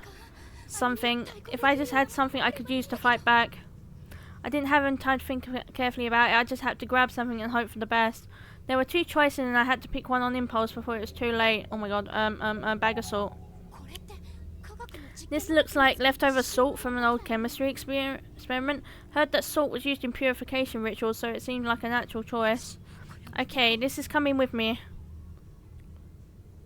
I placed the salt in my pocket as a sort of protective charm. I'm scared, but well, here goes nothing. When I looked over, the spirit of the old woman was holding out her hand from the other side of the door frame. She really was trying to catch me. I wasn't just being paranoid. She was going to kill me and turn me into a ghost like her. I was convinced. This had to be Yoshi, the teacher from that urban legend. No, I won't let her get me. Bracing myself, I darted towards the door at the back end of the classroom. There was no moment to lose. If I didn't act fast, I probably wouldn't be able to act at all. I threw the door open and just began running at top speed, hoping to escape behind the spirit's back. Unsurprisingly, trying to outrun the ghost proved to be a fruitless endeavour. The spirit saw me and moved at breakneck speed to intercept. Stop! Yeah, don't come any closer. I thrust my hand into my pocket and withdrew the bag of salt and then threw the entire thing directly at the old woman's face. She recoiled. Now's my chance. I ran down the hall as fast as my legs would carry me, briefly glancing over my shoulder after a moment to confirm that the spirit was still writhing.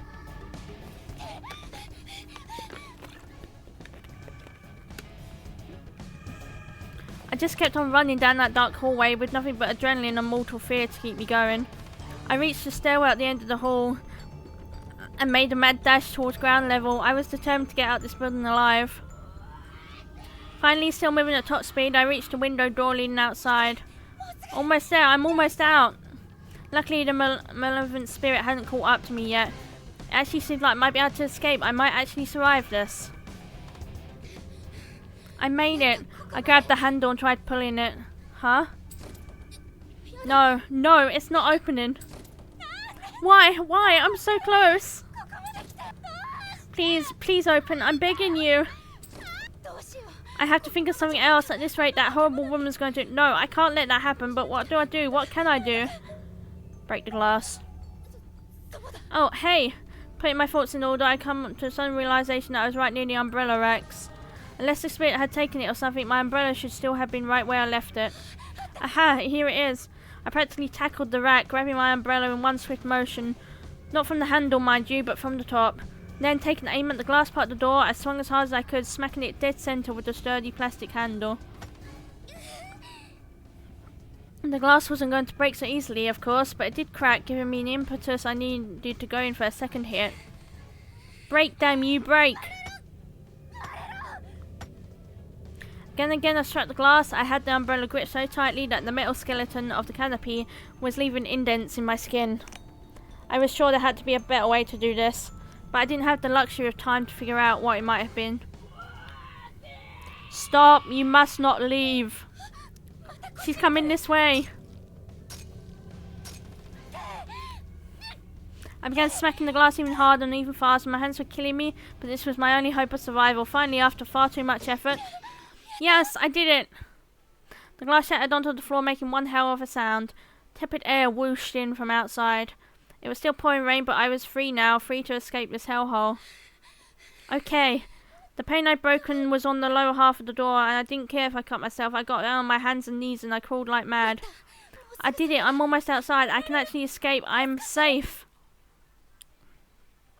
I felt triumphant. For a brief moment the fear was gone and I was basking in my victory over this malevolent entity. Huh? But it didn't last long. Before I was even halfway through the door, I felt something coiling itself around my arm. With a start, I looked back. Oh my god. You mustn't go outside. That's scary. What the hell? Eek. A tall, shadowy figure had appeared behind me in the entranceway and she now had me in her grasp. There wasn't much more to her than an indistinct flickering silhouette, but I could clearly see she had a broken neck. Was this a different apparition? Her scraggly root-like fingers were squeezing my arm with tremendous force, pushing aside muscle and tissue and pressing right on the bone. No, what are you? Where are you going, my dear? I'll just be a little longer, so won't you please wait for me? That hurts, that really hurts. I was shaking hysterically and tears were streaming down my face. I was absolutely convinced that I was going to die here. Let go of me, Sachi. I could offer no resistance. She was too strong. All I could do was plead with her. So stop, please. You're really hurting me. I feel like my arm would snap in two at any moment. Let's be together forever. She wasn't just grabbing, but twisting as well. The pain was unlike anything I'd ever experienced before. I couldn't think about anything else. My mind was absorbed by the unconscionable agony. Oh my god. Tsukasa! Shishido! Tsukasa? Thought my arm was about to snap off, but then all of a sudden I was whisked away. Whisked away by Tsukasa. Based! He's so based! Are you okay? Why, Tsukasa? No time to explain, we have to run. What? Tsukasa was still holding on to me tightly after saving me from the brink of death. He led me back into the school at an incredible speed. Why are we going back in? Damn it, what the hell was that thing? Please tell me I'm just dreaming. He practically spit these words as he continued running. Why is Tsukasa here? I tried to match his gait, and once we were a bit more in sync, I looked up at his face. After we'd reached the end of the hall, he suddenly veered into the last classroom before the stairwell, pulling me in with him.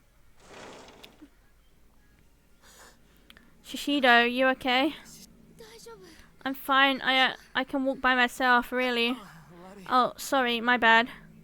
Midway Tsukasa and almost immediately spilled onto the ground like a house of cards. Whoa, you sure don't seem okay to me. Maybe not. I just need a few. Hey, don't push yourself. Tsukasa grabbed my arm to help me up. Unfortunately, it was the arm Yoshi had been twisting.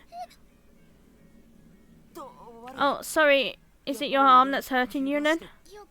Yeah, I don't know how bad it is, but it really stings like it's on fire. I draped my other hand over the sore spot where I assumed there was probably one hell of a bruise. I started rubbing gently, but it didn't help at all. That's not good. We should get you to the nurse office right away and take care of it. But then we'll be exposing ourselves to that ghost again, right? Yeah. Just thinking about going back out there and facing Yoshi made me shudder. I can't believe he was even entertaining the idea. Don't worry, if she does come to get us, I'll keep you safe no matter what, okay? Tsukasa. Tsukasa's gentle reassurance actually made me forget the pain in my arm for a moment. I had to stop myself from blushing, or try to at any rate. We need to treat your injuries as quickly as possible. They could get worse. The nurse may not be in, but I can at least supply first aid. Okay. Alright then, let's go. Tsukasa offered me his hand, and I graciously took it, squeezing it tightly as he led me back out into the hallway. Tsukasa's hand is so warm. Despite the fact that nothing had really changed, I was still in just as much danger as I had been. The paralysing fear I'd been feeling was gone. If it were just me, I would have never been able to do this. I would have frozen up. But with Tsukasa leading the way, I felt like I could do anything. Shishido, are you okay to run? Sure. With my blessing, Tsukasa upped his pace significantly. Please don't let her show up. I pray silently for smooth sailing as I follow Tsukasa's lead. As long as he's here with me, I think I'll be okay. I gently squeezed his hand again as if to reassure myself that he was still with me. I was starting to think that maybe Yoshi was gone. Maybe we'd thwarted her, but of course, just as I was thinking that, she made her presence known again.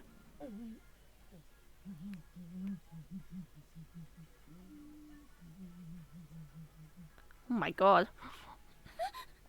Eep! What the hell was that? Show yourself. An unearthly voice reverberated through the dark corridor. I immediately drew myself into Tsukasa's back. Bring me more. Oh my god. Hi, Yoshi. Over Tsukasa's shoulder, I saw the same shadow-like spirit from before. Must have been waiting here to ambush us. It's alright. Stay calm. But the ghost was moaning and wavering before us. We'd never be able to get past it. You'll do anything for me. Hey, Shishido. Yeah? I'm going to draw that thing's attention while it's distracted. I want you to run. What? No way. We'll run together. I've got a secret weapon. You what? It's a keepsake charm my grandmother gave me. When I pointed it at that thing earlier, it definitely had an effect. A charm? Yeah. But Tsukasa, you'll still be putting yourself right in harm's way. I'll be fine. It'll work out somehow or another. That's not... Stay where you are. We really didn't have time to be arguing. It was closing in fast. And I noticed the spirit's figure had become more defined. She was a tall young woman with her head turned sideways at a 90-degree angle. The tale of Yoshi suggests she fell down a flight of stairs, so a broken neck would certainly fit. Go, run! He gave my back a shove to get me started, and with no time to object, I unconsciously obliged. Tsukasa ran too, darting ahead of me for a few short moments. Hey, ghost lady, over here! Stop! Tsukasa! Tsukasa ran as close as he possibly could get to get Yoshi's attention, then turned tail and began sprinting off in the opposite direction. Come get me, you monster! Oh my god. Amazingly, it worked. The spirit began chasing Tsukasa, leaving me completely unobstructed. This doesn't feel right. Should I really escape without him? I was torn. On the other hand, I knew this was my best chance, but I couldn't help worrying about what would happen to Tsukasa if his charm failed. I stopped for a moment and glanced over my shoulder. He's still running, and the shadowy figure was still hot in pursuit. Tsukasa, she's way too close. You need to shake out your charm. It's fine. I told you to keep going. Once you're out of harm's way, I'll be right behind you. I promise. I still can't believe I fell for it, but this was right about when I realised the truth. Tsukasa had no protective charm. He just made that up so I wouldn't object too strongly to him serving as decoy while I got away. No, I can't let him go through with this. I stopped in my tracks and shouted at the top of my lungs. Yoshi, hold it right there!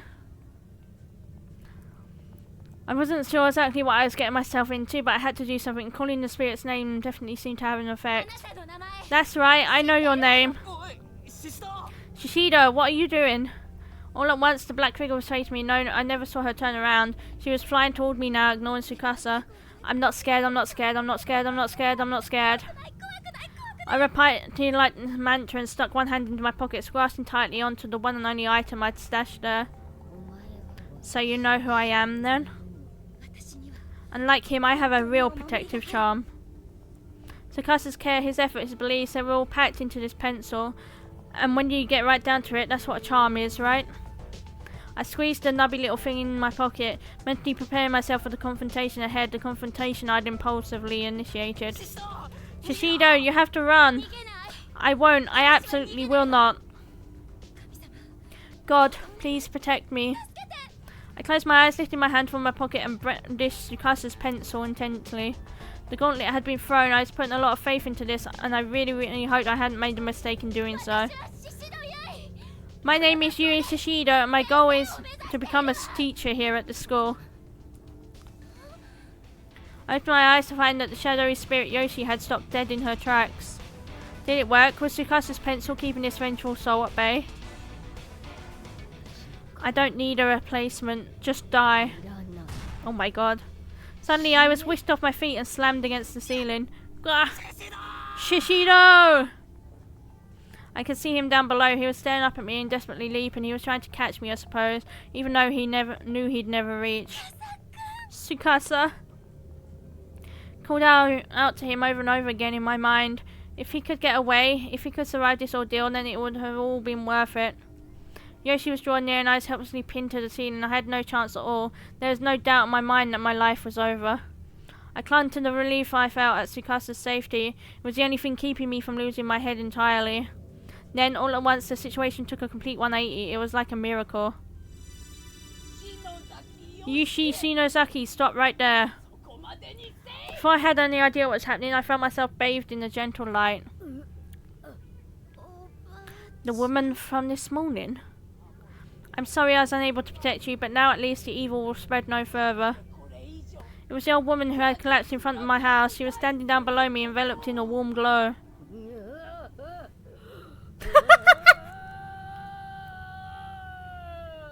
Me when I want to order Subway, but I find out it closed 10 minutes ago. The black shadow lunged towards her and there was a horrific noise and the old woman was gone. Shishido! And just like that I fell to the ground. Whatever Yoshi had done to me, the old woman must have nullified it. That must have been why she came to me this morning and why she had come again now. I felt like I was going to faint. Tsukasa ran to my side and gently scooted me off the ground into his arms. Ayo. Yoshi's spirit was gone. She'd vanished along with the light, and around us now, the only sound was the pitter-patter of raindrops on the school roof. Hey, Shishido! Tsukasa. I'd suffered quite a bump on the head from my fall and was decidedly disorientated, but I still had enough sense to put my arms around Tsukasa's neck. You idiot, didn't I tell you to run away? I'm sorry, it's just... I wanted to protect you. I couldn't bear the thought of losing you is what I wanted to say. But instead, I just passed out in his arms. Rip. What the fuck? Damn. I felt as though I was waking from a long, horrible dream. Aw. Hey, you okay? Eep! Oh my god. It's the Tsukasa jump scare. Shishido? Where are we? Man, how hard of a fall was that? We're in the nurse's office, can't you tell? The nurse's office. Occurred to me to look at my surroundings. Probably something I should have done before asking about them, but in my defense, I was out cold. Beige walls, pink curtains, white beds with solid blue covers. This was indeed the school infirmary, no doubt about it. Why are you... A better question is why you're here. I found you passed out on the ground out there, so I carried you in. Out where exactly? Jeez, did you get a concussion or something? It was right by the school gate. She imagined it. The school gate? That's where you found me? Uh-huh, ring any bells? But I was trapped inside the school running from Yoshi, wasn't I? Oh, that's right, my arm. It's probably broken. Wait, my arm's okay? Huh? Your arm? Was it a dream? No, it couldn't have been. I mean, it really hurt, and I really thought I was going to die. Well, you're still a little out of sorts, but I'm glad you're safe at any rate. I guess you could say I had a gut feeling, maybe? I just got concerned and stopped by your house, and your mum told me you'd gone back to school, so I came by to find you, and well, I found you. Tsukasa, Yes. There'll be time for thanks and such later on. Right now, there's something I gotta do, so hang on a sec. Tomate. Okay. Where are you going, Tsukasa? I wanted to ask you about Yoshi. Ah, Shishido, glad to see you're awake. Ma'am! He gave us both quite a scare. Mikuni was pale as a ghost when he came to get me. Lucky for you, I was working late tonight. I'm so sorry to have troubled you. It's fine, of course, but you know, you were really moaning in your sleep. Were you having nightmares? Nightmares. Seemed like you were. Mikuni was worried sick about you. So, it really was just a nightmare then? Maybe that scary story this afternoon was too much for me. Are you feeling a little better now, at least? Yeah. That's good. The nurse smiled cheerfully and disappeared behind the partitioning curtain. Letting out a sigh, I laid myself down on the bed once more. It was dead silent and the rain must have let up. The only sound I heard was an occasional cough from the nurse, who was otherwise going about her business quietly. Oh wait, what about the pen case? I thrust my hands into my pockets, not really expecting to find it, but... there it is. The pen case, complete with Tsukasa's pencil talisman inside, was present and accounted for. Which meant that I made it to my classroom. Maybe it wasn't a dream after all. Hey. Huh? Oh, Tsukasa, welcome back. Ah? I was still trying to remember exact details about what happened when I unexpectedly felt something cold pressed against my cheek. What are you? You were sleeping pretty restfully, you know, and sweating an awful lot, so I figured you might be thirsty. Here, it's a cafe au lait. Ah, he's so cute.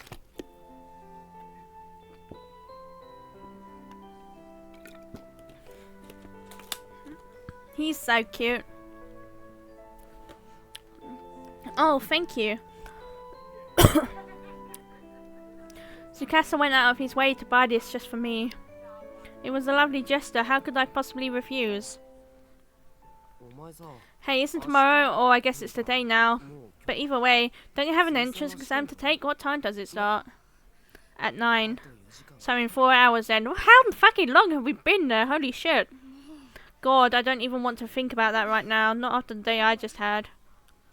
I've been put through hell on earth. Taking the test was the furthest thing from my mind. I was in tears and I had no idea why. Maybe it was because I was so relieved, so glad to be alive. Okay, I'm cracking open my soda. What the fuck is this? Jesus.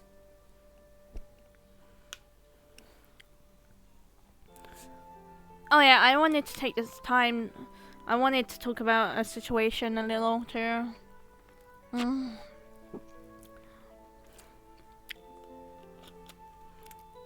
Yep, it's the situation you're thinking of.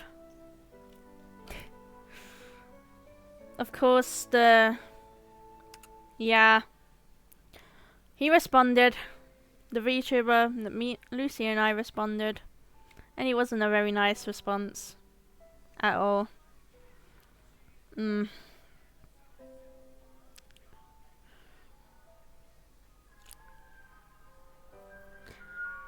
Of course, you've seen the screenshot, Ryan, but if anyone else is lurking, he basically just gaslighted us into thinking we're stupid and liars and blaming us for wanting clout. And I got so frustrated. I hadn't felt that frustrated in a while. I was in tears. I had to get my mum to stay in the room with me, even though she was going to come into the bedroom and do some stuff. I had to get her to stay in the room with me the whole evening. Just in case, you know. And regrettably, I did something I wasn't proud of. I did something I'm not proud of. To myself.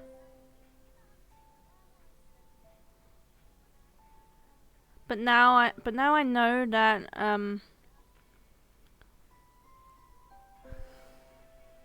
I was more just frustrated for Lucy, you know. She'd finally gotten like the courage to come out with her story after I posted, and for him to respond like that, I got so frustrated. I was so angry, man. But now I'm just gonna. I did originally post a response to his response, but I deleted it because I've decided that men. I've said this a few times to a few people now, but I've decided that men with an IQ as small as their dicks don't deserve my attention.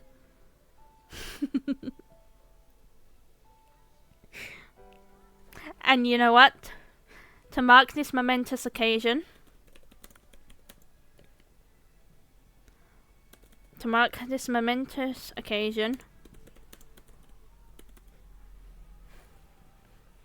I think a new quote being added to the quote command is in order. Men with IQs as small as their dicks don't deserve my attention.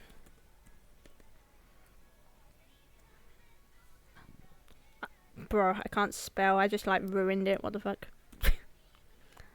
Mizu 2024.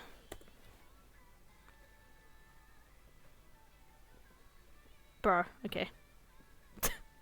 Well, that ruined the moment, didn't it? What the fuck? Bro, I forgot the space. That fucking ruined the moment. I can't believe this shit. Why am I so scuffed?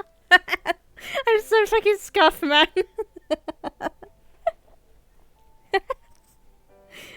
All that fucking, like, speech and, like, dialogue, and then I just fucking mess up the command. That's just me in a nutshell, isn't it? That's just, like, the most Mizu thing that could have happened. That's funny.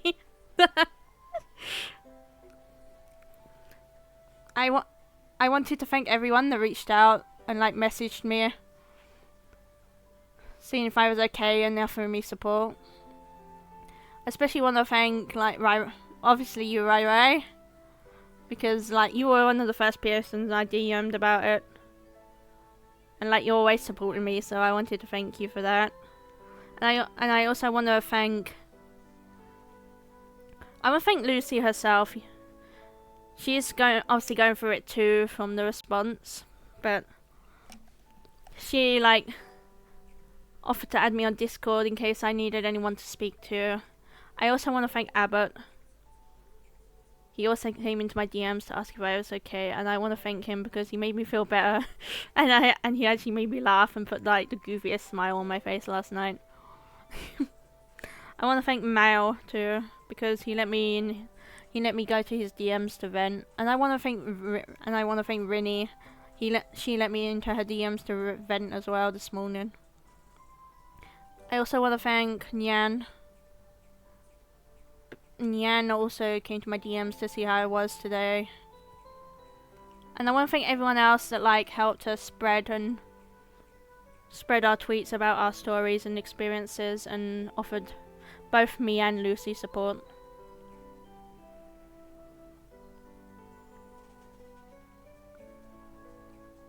Yeah, that's about it, I think. Oh, yeah, I also want to say that I'm okay now. I didn't hurt myself that bad. It was just like a fluke out of frustration. And you don't have to worry, because I'm probably not going to do it again. You know, everyone gets like that sometimes. Everyone gets like that sometimes. That's just life, right? Sometimes, like, emotions are too much to handle, and everyone has their different ways of dealing with that.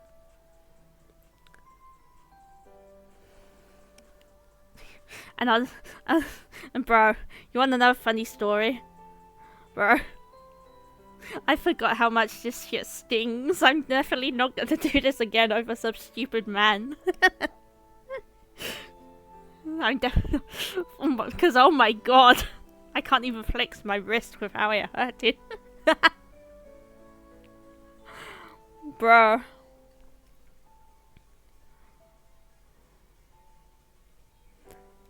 But yeah, thanks to everyone for the support and stuff. Also, can I just point out this music is like perfect for this? It's actually making me feel emotional, this music, with this speech. Is it like that for anyone else? This music with this fucking speech is making me want to cry. What the fuck?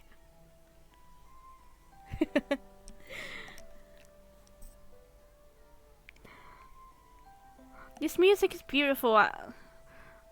I need to find out what this is because I want to add this to my sleep playlist. It's pretty. I'll have to check after. Okay, well, before that, shall we continue? I think we should continue. Because once again, men with IQ as small set dicks do not deserve our attention, so let's not give him any more and continue with the game. I was in tears and I have no idea why. Maybe it was because I was so relieved, so glad to be alive. Okay, hey Shishido, can you stand? Huh? The timing's just right, so I'm going to show you something good. Ayo. Something good? Oh, ayo, what are you gonna show us, Tsukasa? What the fuck? Yeah, or rather, it's something I really want you to see if you're up for it. Sure, I guess. Oh my god, he's going to show us his special place. His special place. He's going to show us his special place. My nose was still running, but my heart felt a lot lighter. I no longer felt threatened by the school. I was comfortable and safe. Two of us even left the nurse's office with Tsukasa in the lead, and even though I was holding a cold coffee in my hand, I still felt warm all over. Neither of us had said a thing as he led me through the empty halls. It occurred to me that when we last saw one another, I was mad at him. Look, Shishido, we're here. What, isn't this just the walkway between the buildings? Just wait, you'll see it in a minute. See what? I had no idea what I was looking for. I just kept on staring at him, but his eyes were fixed on the window leading out into the walkway. As I gazed up upon him in profile, I felt my heart skip a beat. I have to apologize for what happened yesterday. But I just wasn't sure what to say. I'd let my feelings get the better of me and reprimanded him for behavior that was, at least at the time, entirely reasonable. There was more to it than that, though. There was one particular reason more than any other that made it hard for me to think of the words to say here. He and I had run from Yoshi together. We escaped her wrath against insurmountable odds, and what if that wasn't all just a dream? Bingo! Here we go. Huh? I followed Tsukasa's pointing finger and... Ah, pretty! Whoa, that's beautiful. What an absolutely stunning sunrise. Aww. It's actually the sunset I enjoy watching most from here, but the sunrise is pretty great here too. It's gorgeous. The whole town is painted orange. Looks like you're back in good spirits again. This is the place you were talking about, isn't it? Oh, yeah, it is. Aw, you've been keeping this spot for me all this time, so why now? Why are you showing it to me today? No reason, really. No reason, huh? I could think of a reason, but I didn't say anything. It just seemed kind of far-fetched to me, and if I were misinterpreting him, I'd be very embarrassed. He couldn't possibly, could he? My face felt kind of warm. I placed a sweaty cafe light can on my cheek and sighed softly. You feeling okay? Your face is really red. What? It is? You aren't still feeling faint, are you? No, nothing like that. It's just, yeah, it's the sun. Just the way the light's playing off my skin, that's all. Oh, okay. Boys can be so dense sometimes. Good luck on the exam, by the way. If you head back now and get ready, you should still be able to make it. Thank you. That's what I like about you, Tsukasa. Huh? Also, I'm sorry. For what? Well, it's just that yesterday things might have seemed a little awkward between us after talking about that school legend, remember? Oh, yeah! I think I remember something like that. What do you mean something like that? I was really bothered by it, you know. You girls obsess over the littlest things sometimes. Me, I don't think anything of it. Really now? I let out another sigh and turned back towards the morning sun, stretching my arms skyward as a sudden wave of exhaustion overcame me. The day got brighter bit by bit, and I just stood there silently trying to piece together all the jumbled thoughts rattling around in my head. I was running away from Yoshi, and Tsukasa was with me, and then I was saved by that old woman. It really was just a dream, huh? As the bright waves of sun rushed over me, I felt new life and new hope welling up from within, and I finally came to terms with those horrid events. Most likely I got the pen case without incident, but then on my way back something hit my head and knocked me out. That would be just my luck. Oh hey, Shishido, don't move. Huh? Stay right there, just like that. I didn't know what he was planning to do, but he was staring right at me. It felt kinda like he was staring into my soul. And then... What? Slowly, Tsukasa drew his face towards mine. Kiss, kiss, kiss, kiss, kiss. Is he... Shishido? No way, is he really going to... I shut my eyes, I was ready for this. Or maybe I just didn't want to look. But the next sensation I felt wasn't quite the one I was expecting. Oh. Shishido, what happened here? Oh. Huh? He grabbed my arm for some reason and was staring down at it intently. What the hell is he doing? Her voice? Oh my god. What the hell? What is he doing? Whoa, what is that? Seriously, I had no idea that was there. Turns out he was just concerned by the strange bruise I had apparently received, which had momentarily become visible when I raised my arms. Ooh, it wasn't a dream. It was right around my elbow. Right where Yoshi had grabbed me in my dream. Looks like it hurts. It doesn't hurt at all, actually, but... But what? Never mind, it's nothing.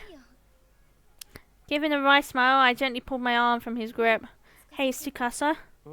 Yeah? Before we go home, I have a favor to ask you. なんだよ What is it? Would you mind if we held hands? 手 Held hands?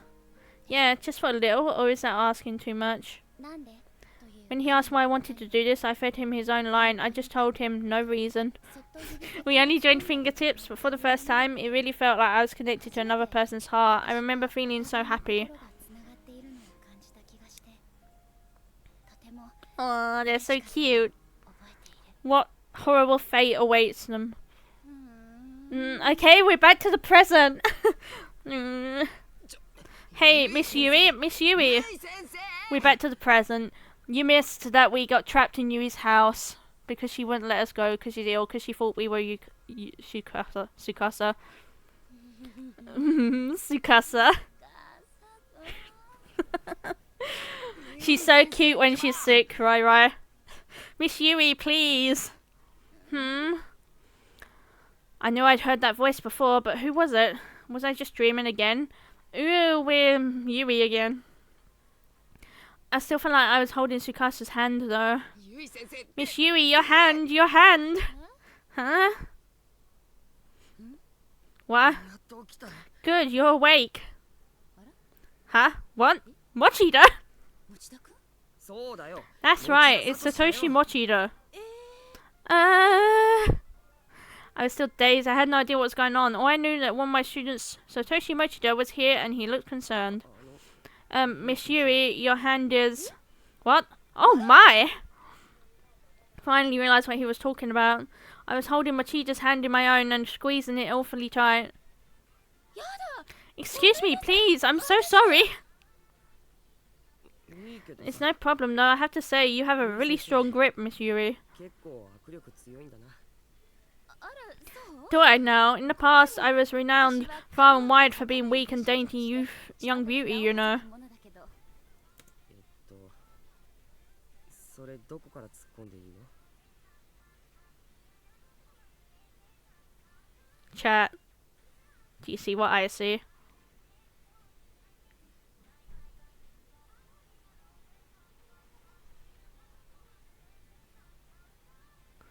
How exactly do I respond to that? 手厳しいわね Well, you could say something nice. Machida was a good student. He and I got along well, and we were already falling back into our usual pattern of good-natured ribbing, except... ちょっと待って Wait a minute, why are you here, 持田 Mochida? 君がうちにいるの それさっき話した Well, that's I じゃん told you earlier, didn't I? I guess I shouldn't be surprised you don't remember anything. 何も覚えて何も What am I supposed to remember exactly? さっき The bruise on her arm, 俺 yeah. が作った薬飲んでまた寝たじゃないかその時話したのに That whole thing with Tsukasa and Yoshi was 5 years ago now. Why does she have the bruise on her arm again? Little while ago, you ate some porridge I made and took medicine before passing out again. I told you everything back then. You did? 本当に綺麗さっぱ Have り you 覚えて seriously ない forgotten all of that? 全然 Completely. 笑えない Don't よ laugh, jeez.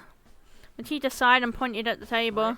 Class notes from Mr. Yamazaki. もしかしてわざわざそれを届けに来てくれたの Wait, did you come all this way just to deliver those? そうだよ Yeah, and when I そ did, した you ら were in ゆ a い pretty 先生 bad が way, so I あんまり made you ひど some い状態だった porridge. から Oh, but don't worry, I had permission. Monette said I could borrow your kitchen. Monette did he? もう姉ちゃんがね I stroked Monette's neck and he lied down contentedly on my futon. Such a pretty kitty, I was getting kind of wrapped up in petting him as I often did. I almost forgot Mochida was here till he let out a huge sigh. ゆい先生 Also, Miss Yui, leaving your front door unlocked is really 閉 dangerous. めないと不用心だよ あら開いてた Oh, was it open?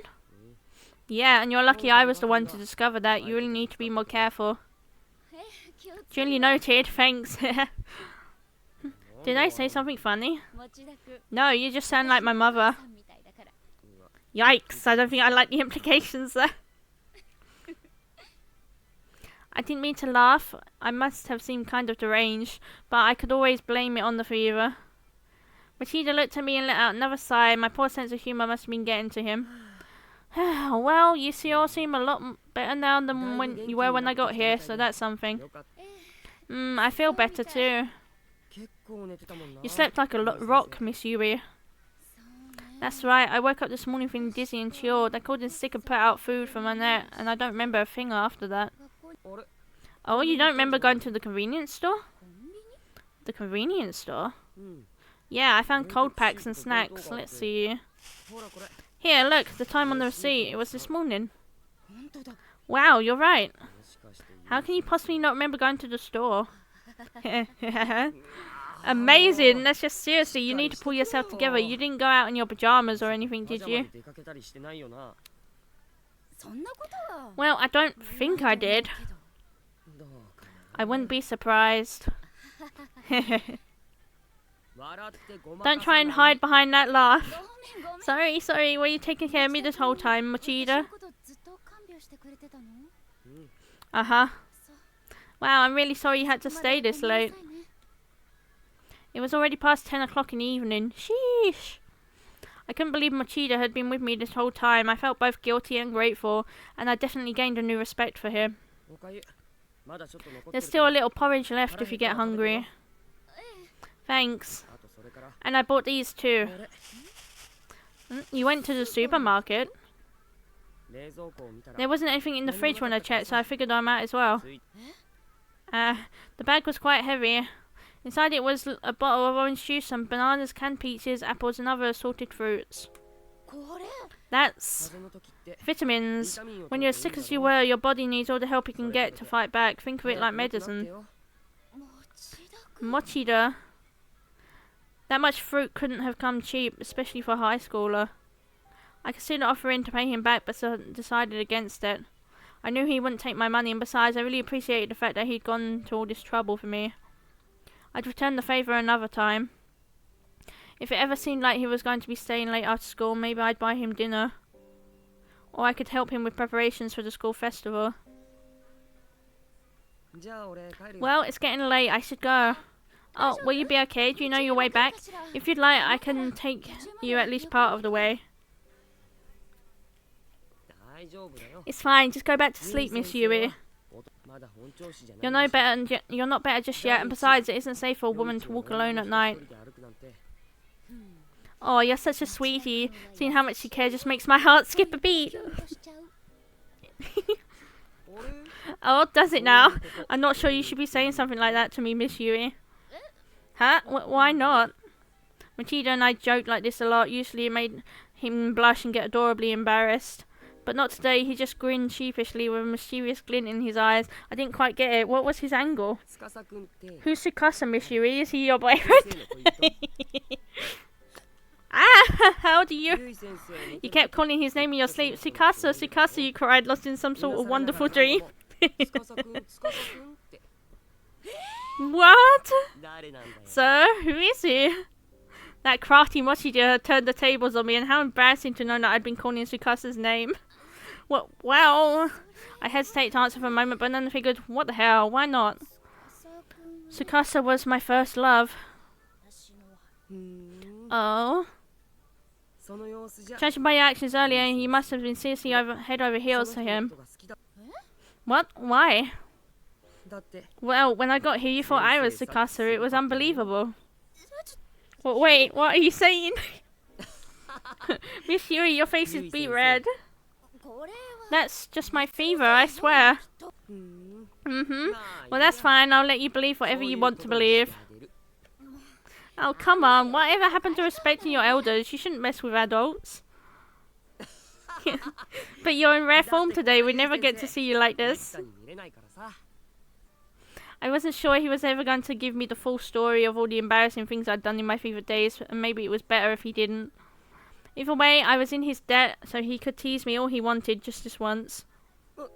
Oh crap, I have to get going. Yuka's going to be really angry with me. 今日はありがとね Thanks for everything. It's dark out, so please be careful on your way home. はーい No worries. それじゃあ先生 And Miss Yui, 食事をきち you ん be と sure と to って eat and get better ASAP, you hear me? 早く Of course, I'll kick this in no time. ファイト Fight the good fight! Fighto! Fighto!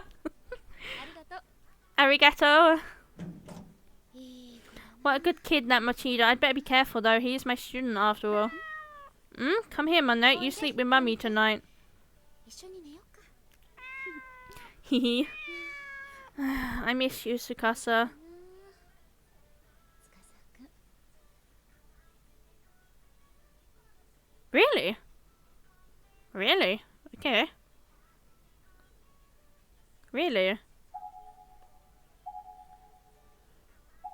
I wasn't expecting it to be over that quickly. You know what? You know what? You know what? We're making it a long stream. We're doing 2 today. I'm feeling up for it. We're doing 2. Our friendship will last forever. It will never die. My mind was in a daze. The lights on the ceiling were spinning and moving in and out of one another, alternating between hazy and distinct and forming spiral patterns in my eyelids. I was being jerked along the ground by my legs like a heavy sack of rocks. I could feel every step he took vibrate across my entire body. But I couldn't do anything to stop it. I could no longer move of my own accord. I just kept it in drag inch by inch across that filthy floor, and then eventually he stopped and threw me down, and I rolled hard onto my face. I was helpless before him. Sayaka.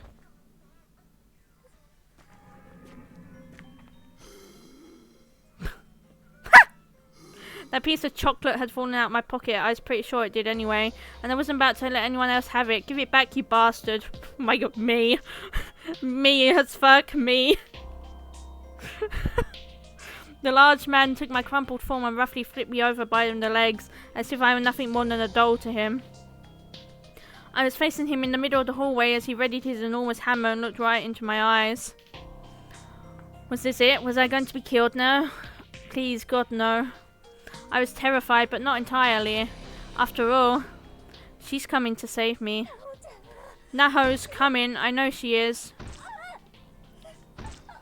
She'll always come. She's my friend. Huh? Yeah. Oh boy. Purgatory.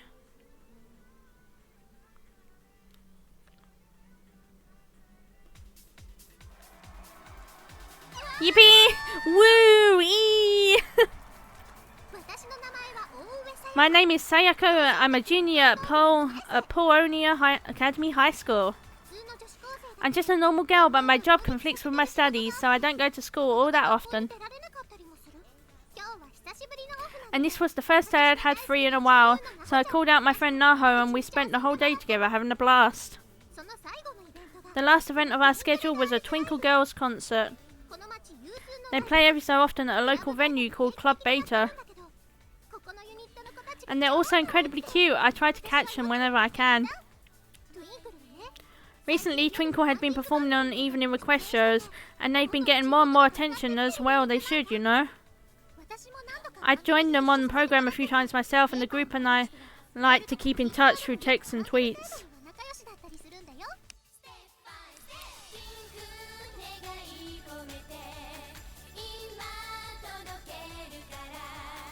Dun dun dun dun dun.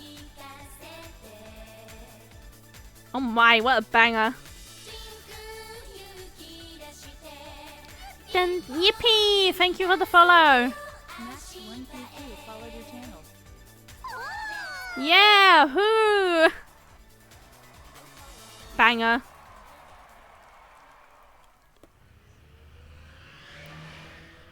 Hello from Russia. Hi, welcome in. How are you doing?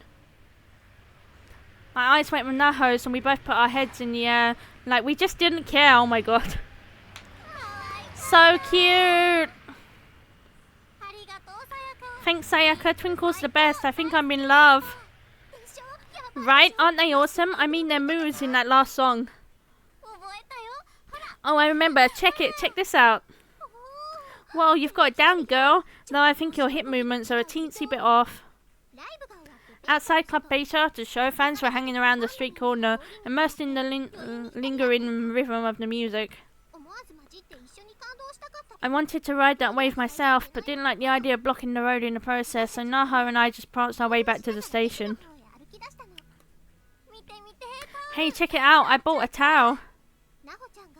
Naho began waving a towel she'd bought at the merchandise booth after the show. She looked like a matador taunting a pop idol. 大ファンじゃん。いいな。私も次買おう。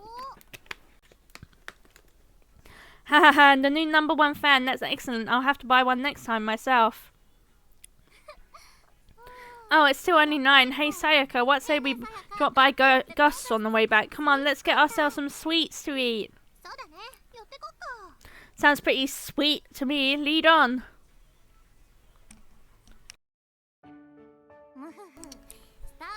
Give me a strawberry milk flan special, please. ナホちゃんが得体の知れない Whatever it was Naho had ordered, it sounded completely alien to me. 何それ。 The heck is that? Sounds super sugary.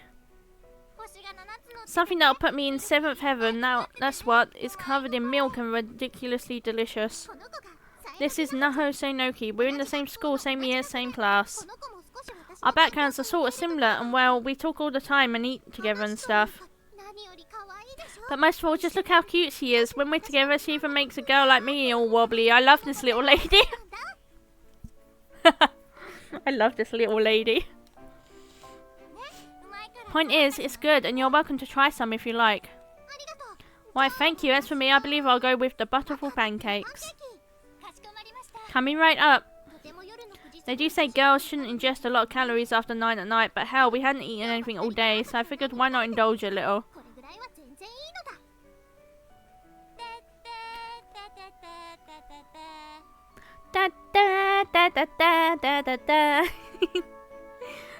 なほちゃんが Naho was gazing longingly at her towel while singing the melody to one of Twinkle's songs. この子こう見えて She's usually a really cool and collected person, so I bet our classmates would flip out if they saw her like this. 多分私と二人っきりの時にだけ It was only when the two of us were alone together that she let loose with this feline-like personality of hers. It always made me feel really special. そんなに喜んでくれたら You sure seem like you had a great time. I'm glad you could join me. Hmm? 色に顔を当て Naho slowly raised her head up and looked into my eyes, and wow, what a gaze that girl had. I felt like I could lose myself in those perfect peepers. Huh? Something wrong? 心配だよさやか I'm worried about you, Sayaka. You haven't been getting enough rest lately, have you? 顔に出ていた I'd completely hidden my fatigue, but Naho somehow saw right through me. I would never keep anything from her. Yeah, I haven't really had weekends these last 2 months. 声優さんとか Voice acting, soap operas, online radio. Yeah, I can definitely see the す problem. ごく忙しそうなほたんもじゃん I bet you're one to talk though. Radio, ghost hunts, and oh yeah, aren't you supposed to be in a movie too? Totally jelly, by the way. そうだ今度映画にも出 Haha, I'm just an extra. I'll be sitting behind Takumi Saito eating French food. Hooray for me! てかまだ言ってなかったのに I didn't announce that yet, no. Where'd you hear about it?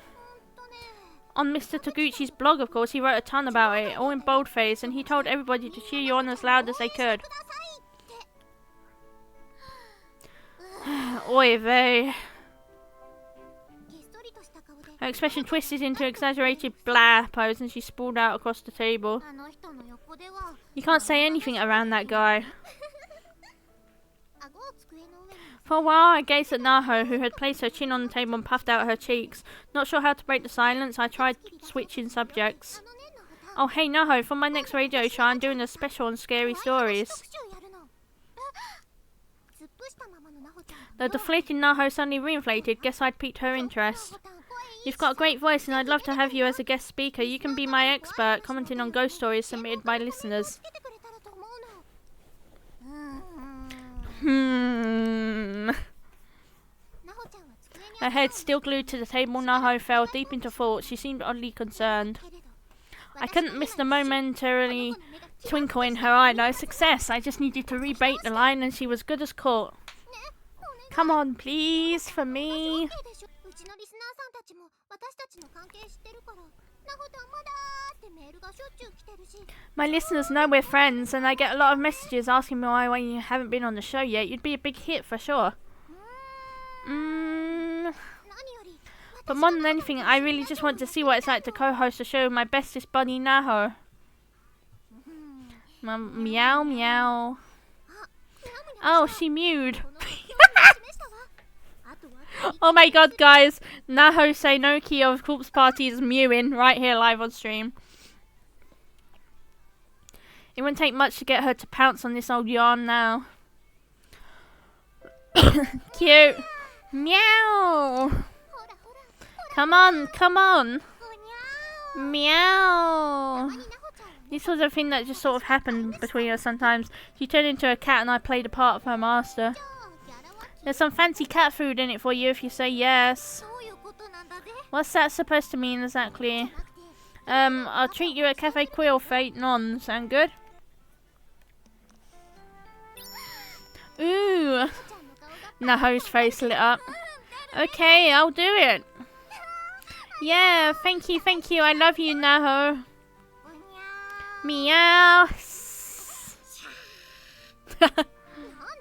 Why are you hissing at me? I did it. I'd gotten the green light. My smile couldn't have been bigger at that moment.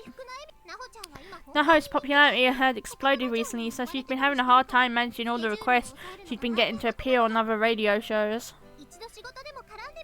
I'd be hoping to get a chance to tie our work together at some point, but I never imagined it'd be this easy. So with that out of the way, we sat back and enjoyed the hell out of our butterful pancakes and strawberry milk flan special. And before we knew it, it was past 10. I'm big happy. Why are you big happy? Naho and I stood up and started down the road home, giggling and chatting the whole way. So Naho, when are you going to school again? Planned on it tomorrow. I've been ditching class a lot for work, but they said I should at least show up to hand in my report. Oh, okay. You're going to have to turn it in too, you know. They'll be asking for it next time you're there. Really? Well, whatever. It's just a report. It'll work itself out if I stay up all night. Haha, oh hey, you want to stop in and grab Kippigi's new book? You've been dying to read it, right? And his place is on your way, so... Oh yes, please. Right this way then, madame. Naho's house was literally on the way home for me, or rather Mr. Kibiki's house, since that's where she'd been staying for the last little while. Due to various circumstances, Naho had been commuting to school from here rather than living with her parents. Supposedly, she'd moved in to study under Mr. Kibiki like his Padawan. She was always willing to go that extra mile, and I always admired that about her. My set of Marvel figures came. Let's go! Kibiki, I'm home. Ayo! Ayo! Chat. Chat. Chat, hear me out. Hear me out now, chat. Welcome back. Not too cold out, I trust. Listen. Nah. Ah, hello. You must be... He has a deep voice. I was nervous as he looked me over, but he had very kind eyes. And man, was he ever hot, like old Japanese style hot. Good evening, it's a pleasure to meet you. My name is Sayaka Ui. I bowed quickly and Mr. Kibiki flashed a gentle smile. I'm Kibiki, thanks for always looking after Naho. She talks about you quite a lot.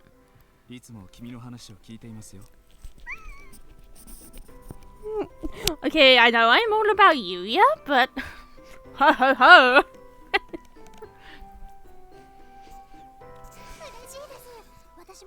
I'm so glad. I've also heard a lot about you, Mr. Kibiki. A laundry list of failed publications, no doubt. Oh no, that's not true at all. Hey Sayaka, since you're here, why don't you stay for tea or something? Kibiki bought some really amazing second flush Darjeeling. Well... I kind of felt like I was already being put on the spot. I mean, it was already late and I doubted Mr. Kibiki was too keen on playing host. You don't mind, do you, Kibiki? Of course not. No, you'd best give your family a call and let them know where you are. You wouldn't want them to worry after all. ありがとうございます。 Thank you very much. I hope it isn't too much trouble. ゆっくりしていきなさい。 Please make yourself at home. Dude's got a killer smile. It was easy to see why Naho got so into him. Alright then, come on in. Okay. In front of Kibiki, Naho returned to her usual cool self. After calling home, I passed nervously through the living room feeling a bit like I was imposing. But what I saw in what a living room it was. The furnishings were a fusion of Japanese and Vietnamese styles, and everything just looked really posh and inviting. This place is incredible. Go ahead and leave your bag over there, and please get comfortable. I'll put on the Darjeeling. Oh, thank you very much. Thanks, Kibika. Thanks, Kibiki.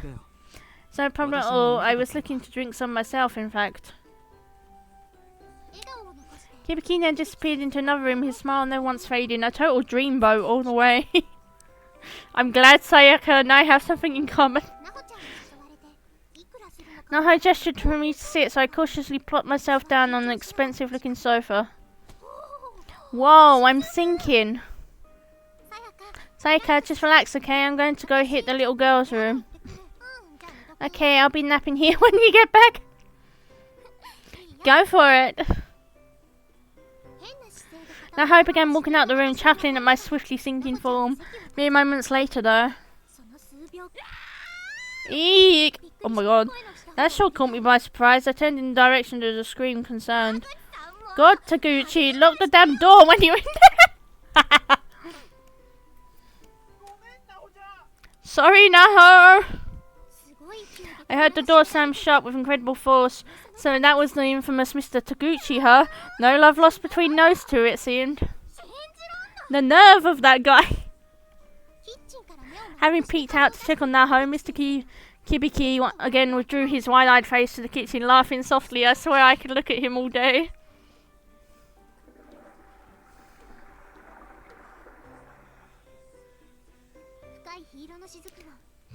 Trying to savour each single droplet of the deep crimson liquid in my cup, I slowly and carefully imbibe the tea that was placed before me. He's so hot. Wait, you know who he reminds me of?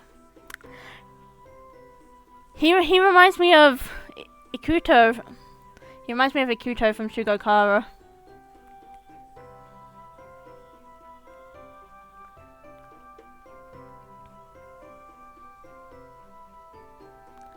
Trying to savour each single droplet. Oh, I read that. Whatever blend Kibiki had brewed bore a flavour unlike anything else I'd ever tasted. It's wonderful. Excellent, I'm glad you like it. It's got such a complex taste and aroma. I always thought all black tea was the same, but then at my house we only have the kind that comes in tea bags. There's nothing wrong with tea that comes in bags. It's gotten quite good these days, in fact. This is just the way I'm used to drinking it. Oh my god, his voice. It really is delicious, Mr. Kibiki. Isn't it about time for you to go home, Taguchi? Oh, come on, Naho. Don't be like that. Haha. Taguchi may have been her elder, but he was completely outmatched by Naho. Those two had a pretty fascinating relationship all their own. Actually, you know, I do have a rental video to return by the end of the day, so I guess I should probably be leaving after all. More porn? Ayo. What? No, what do you mean by more? Anyway, if you'll excuse me. Techno break! Death by Fap! Death by Fap! Naho faced Mr. Taguchi and posed as if he was shooting a beam of light at him like some kind of legally unnameable masked superhero. Legally unnameable. I'll see you tomorrow, Mr. Kibiki. You too, Naho. Actually, I'm going to school tomorrow, so no, you won't. Oh, really? That's a surprise. You just keep on keeping on, Taguchi. Rock those 29 years of insubstantial accomplishments. Man, you're ruthless. Taguchi staggered to the door and vanished into the outside world, utterly defeated. Watching from next to me, Mr. Kabiki simply waved his hand and smiled. I should probably be going too. Thank you very much for your hospitality. My pleasure. I'm sorry we couldn't offer you anything more. Oh, please. Well, Taguchi's gone. He's got a pretty good head start, so I don't think you have to worry about running into him. Wow, you are ruthless. You're welcome back anytime. Please be careful on your way home. Thank you so much for everything. Have a good night. I stepped out from Kabiki's lovely home and Naho walked me to the corner. The air felt crisp and cool against my cheeks. It had been a positively lovely day all around. Before parting ways, I lent Naho one of the Twinkle CDs I had in my bag. Then we hugged and I began the short walk back to my own house. Thank you, Naho. This case you discovered with Heavenly Host Elementary is absolutely remarkable. If our investigation bears fruit, this could very well turn the world of occult research on its head. It's too good to pass up.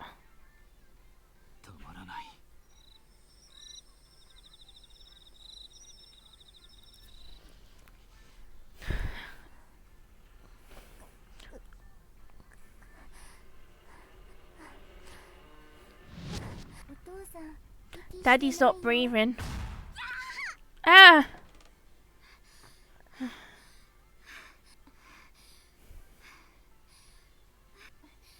Just a dream. I have to write this down.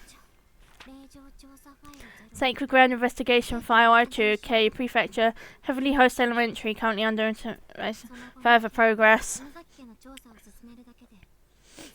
Encountered fierce spiritual resistance while simply researching the Shinozaki estate. Right side of body paralyzed, left eardrum ringing. Orbs visible in photographs. Influence confirmed. Severe dizziness, nausea, bloody BM experienced. Symptoms persist for weeks. And unrelenting nightmares on top of all that. This really is way too dangerous for them. Kabiki and Taguchi don't know how to protect themselves from spirits. They shouldn't go at all.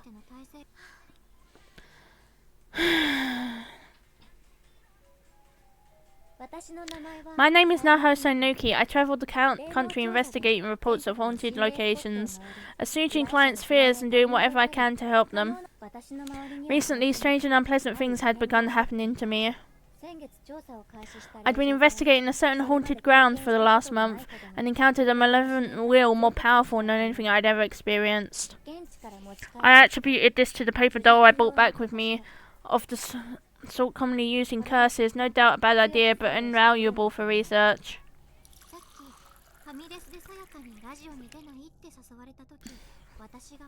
Doggy! Oh my god, it's Patrick. Hi Patrick. Hi Burb. How is the Burb? This is the reason I hesitated when Sayaka asked me to be on her radio show at the restaurant earlier.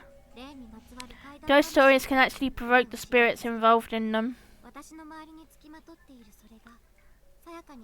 I was afraid that whatever entity had latched onto me might have some negative effect on Sayaka as well. Fortunately, aside from wreaking havoc on my physiology, the spirit didn't seem to be affecting those around me in any way. Horrendously exhausted. Honestly, same. I'm exhausted too. Mentally exhausted.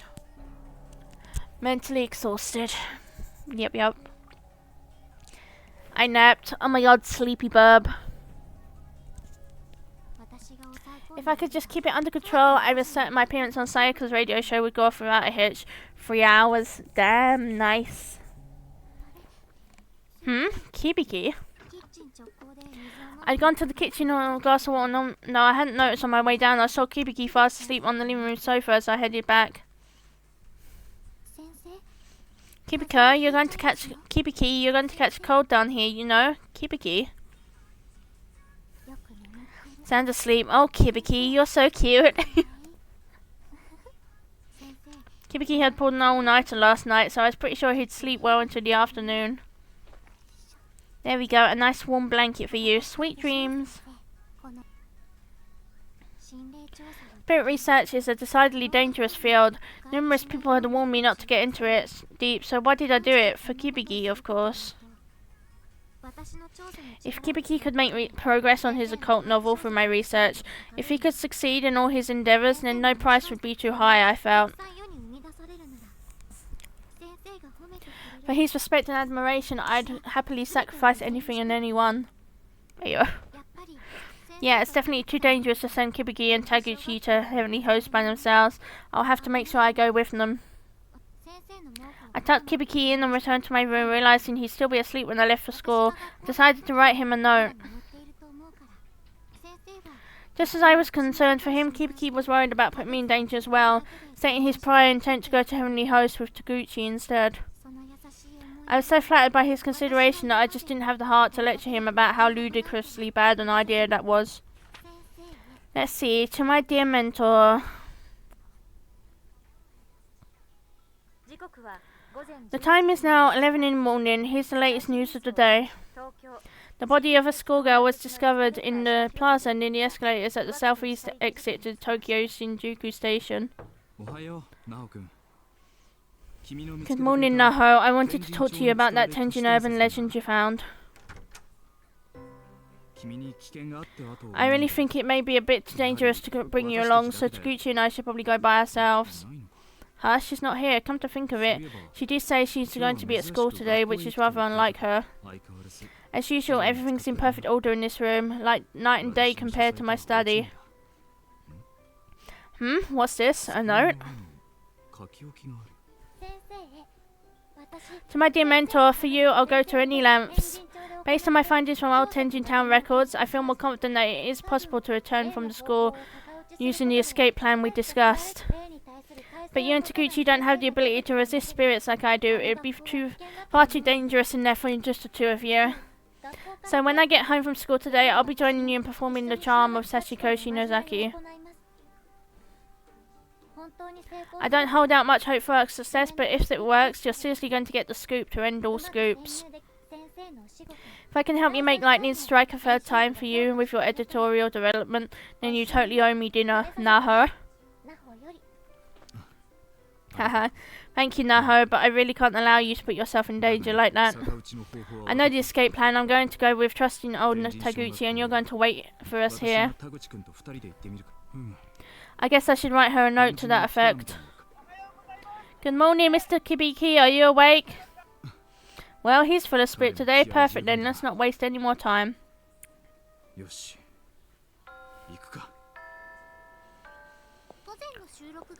I went to school as soon as I finished my morning recording session, but by then it was already lunchtime and Naho had skipped class as usual.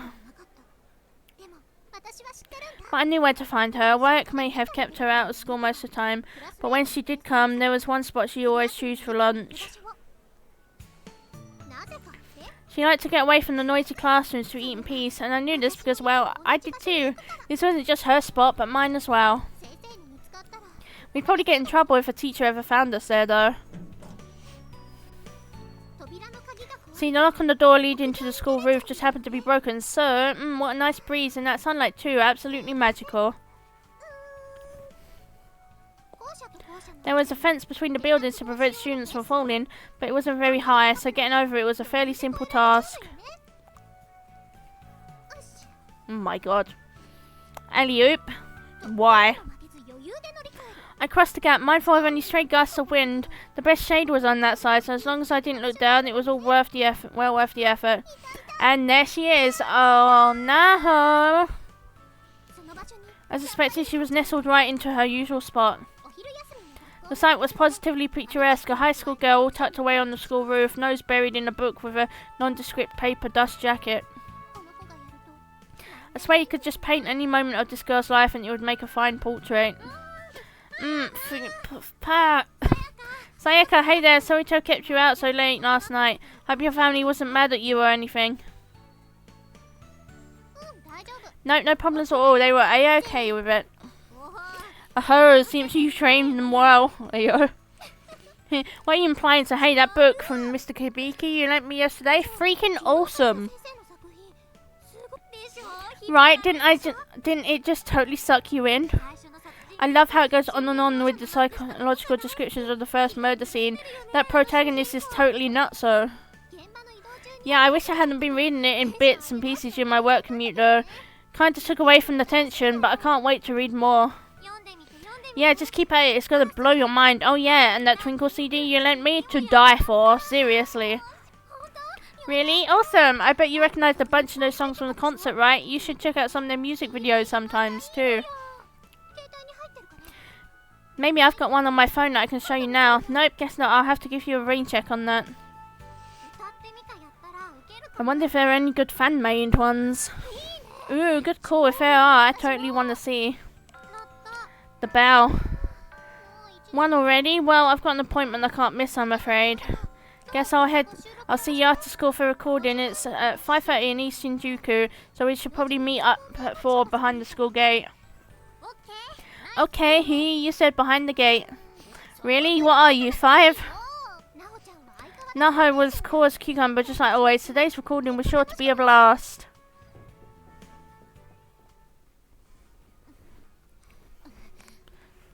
This one's persistent, I'll give her that. Blood? Really? Is this curse honestly affecting me all the way down to the cellular level? Seriously, how long are you planning on haunting me?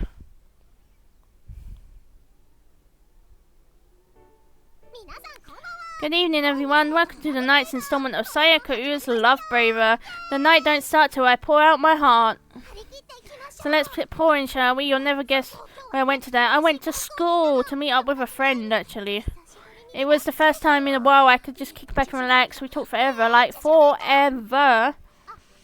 But of course the real reason I went was to learn stuff and junk, of course. Teehee. They're laughing at me in the control booth. What's going on in there, fellas, huh? The thought of Mr. Wu actually going to school is hilarious. Hey, come on, I go to school. I do. I'm a high school student, just like everybody else my age.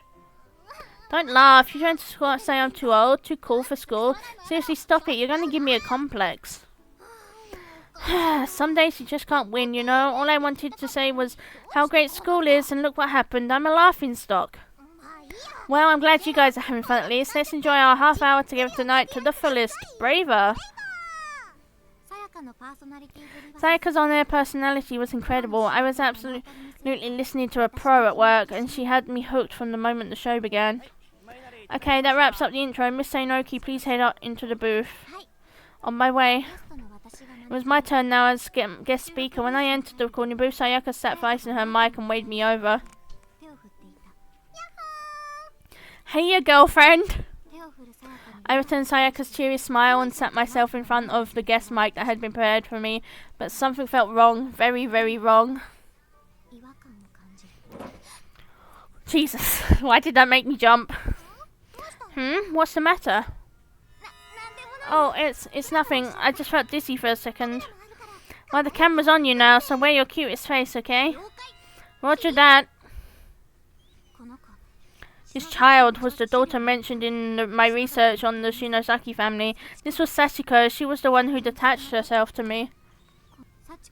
Her eyes were black and hollow with no discernible pupils at all. She sat utterly motionless, but I knew she was watching me, waiting, biding her time. My hair stood on end, blood rushed to my head and bile surged into my throat. The Shinosaki curse was far too powerful, I couldn't suppress it. And it was clear Sayaka couldn't see her. This was bad. I had to be careful not to let Sachiko interfere with the recording. Okay, we're back. Start with the listener mail. Alright folks, it's the moment you've all been waiting for. The topic of this week's Try to Do a Thing workshop is... Oof. Can I go home now, please? What do you mean no? Come on, be a sport, Guess there's nothing I can do about it. This week's topic is, that's right, try to tell a scary story. Yikes.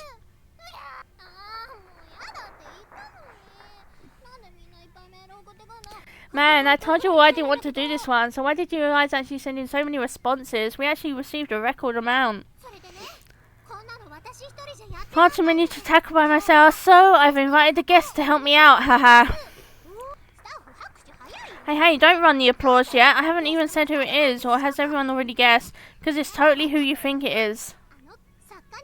The pride with the know-how, spirit investigator extraordinaire. As beautiful as she is brainy, as high school paranormalist Naho Sainoki.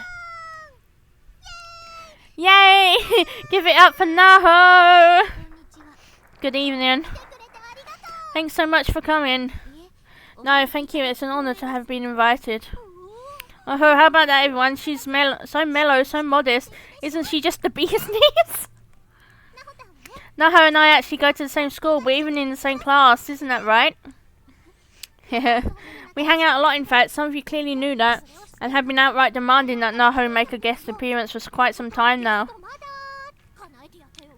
Well, your wish is my command. My pleasure, in fact. I think I may even be more thrilled to have her here than you guys. Bro.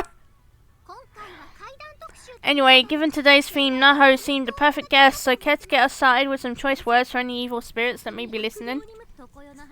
Chamber on the border between this life and the next, under my 7 stars. That's what I'm talking about. Those ghosties have got to be shivering in their ethereal booties after hearing something like that. So let's get right to it. The listener letters, shall we? Here's a scary story from one Junpei Negi of M City in Tokyo. In my experience, adverse spiritual manifestations from my research had always been easy enough to keep at bay with my powers, but this one was different. For this energy to be completely invisible in broad daylight, I'd never seen anything like it. This was bad. My head was splitting, but the cameras were rolling, so to speak, so I had to at least keep myself from coughing up blood again.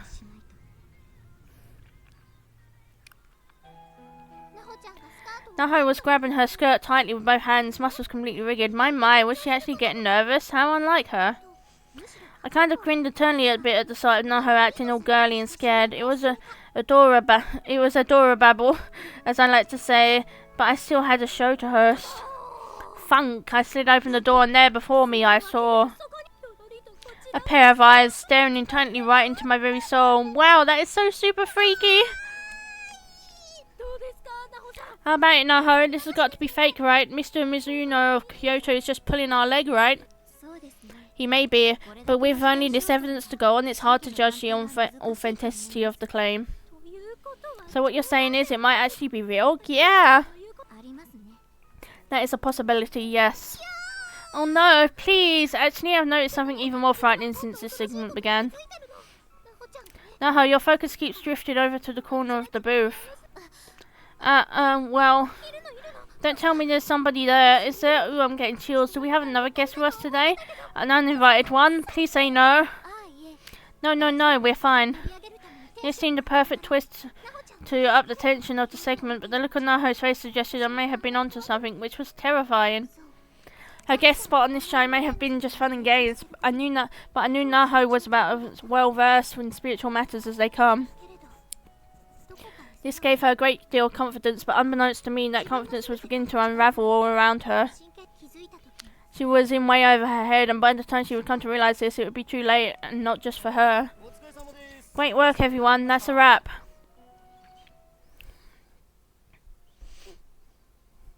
The recording ended without incident as far as anybody knew. Sayaka tossed a piece of chocolate into her mouth that she seemed to have brought with her. She was as casual and relaxed as can be. So, out with it. Did you see something in the booth or not? No, I didn't see anything. Glanced back into the recording booth. Sachiko's spirit had disappeared a little while ago. I felt it was best to act as if nothing happened and successfully managed to steer the topic of conversation elsewhere until... What the? What's wrong? Was someone talking out here during the recording? No way would any of us make a rookie mistake like that. You won't be able to hear us from inside the booth anyway. There's something on the tape though, sounds like a voice to me. Huh? Where? Here, during this exchange.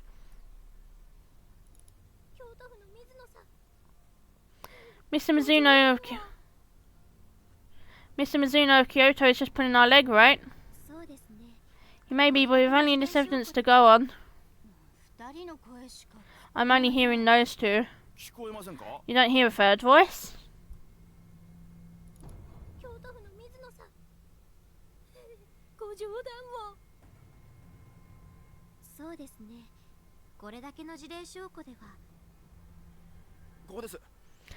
Right now, after Miss Sainoki says he may be.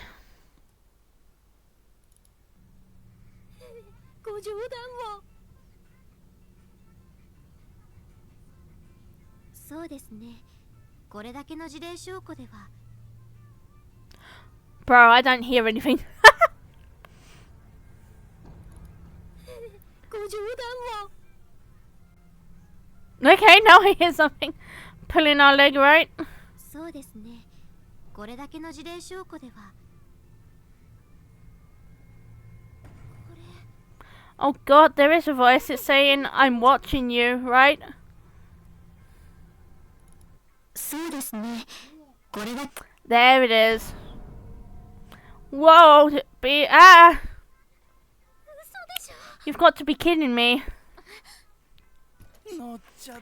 It's in the recording for sure. That's so creepy. Is this for real? An actual EVP? Gah! Hey, what's going on? Hey, what's the matter? Pull yourself together. 突然。 Suddenly the director began to clutch at his throat and thrash around. His face was bright red and his mouth frothed over as he struggled to breathe. Hold him down, he's going to knock everything over and hurt himself. Yes, sir.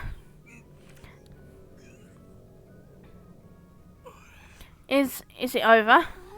What was that? Some kind of seizure? Oh crap, he's not breathing. What? God! Call an ambulance, quickly, he needs CPR. Okay, come on, keep it together, man. The hell's going on? Send the guest home, we're done. Sayaka's usual smiling countenance had been replaced by a thin mouth and a cold sweat. There was no doubt about it, this was the influence of that spirit. And it must have been absolutely terrifying for her co-workers, who had never had contact with the spirit world before. I regretted appearing on the program.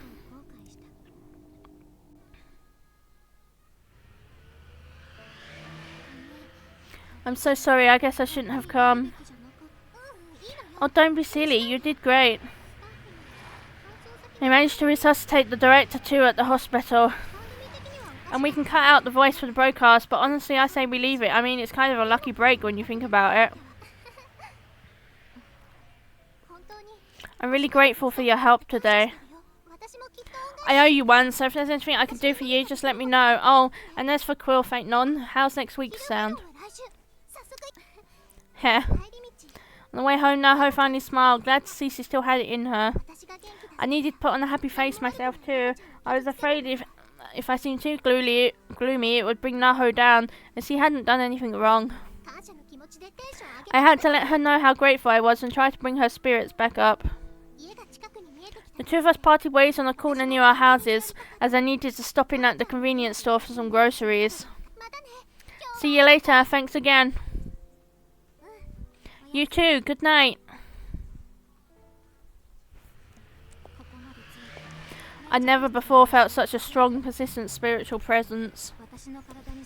I had a considerable amount of power within me, and usually it was more than enough to disperse any malicious wills that dared draw near. But even with all my concentration, I'd still put Sayaka and her co-workers in grave danger. They easily could have been killed by the curse. For the sake of dear Kibiki's safety, we really should have put the kibosh on our entire investigation into the Shinozaki family line a lot sooner. But it wasn't too late to call it off. As far as I knew, I was going to pull out from the Heavenly Host elementary case altogether. I'd made up my mind. I should probably undergo a traditional spirit exorcism as soon as possible. It was past 9:30, so it had been dark out for hours already, yet there wasn't a single light on in Kibiki's house. They left already. Kibiki? No signs alive. Somehow the whole house felt larger and emptier than ever before. Kibiki?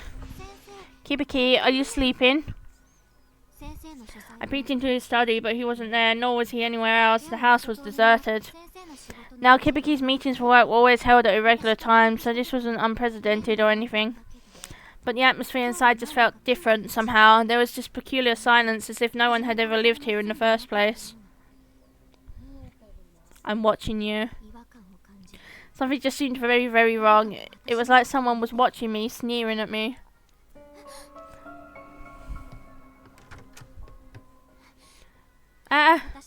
Finally, I found a note on my desk, not the one I'd left for Kibiki this morning, but a response written in his familiar scrawl. Dear Naho, thank you for your concern. I cannot live with myself if I expose you to any more danger on my behalf, however.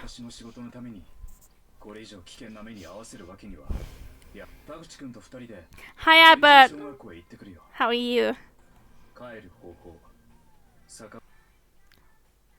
Or should I say hi Dad?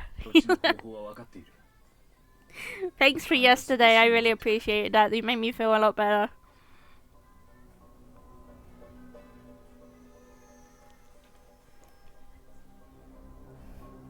Dear Naho, thank you for your concern. I cannot live with myself if I expose you to any more danger on my behalf, however. Taguchi and I have gone back to Heavenly Host Elementary. We've noted the way back, so please don't worry. We'll return safe and sound. And if we're successful, let's all go out for a nice meal together, okay? Like, seemed like we really need a friend, so I stepped up. Thank you, I really appreciate that.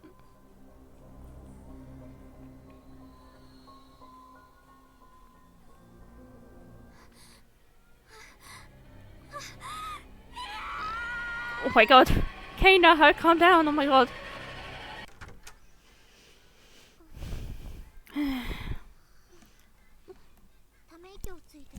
With a sigh and a mumble, I snapped back to reality. Glancing at the clock, I marvelled at the fact it was already past 10. I'd been in a daze for half an hour since getting home. Craziness.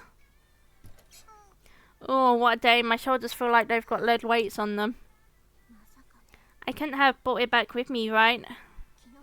No, there was no way. I stood up from my desk. The problem was the uniform. I couldn't really relax in it. I should know better. I just needed to change. Yeah, that sounds good. I'll feel better once I get out of this uniform. I can see you. God, please.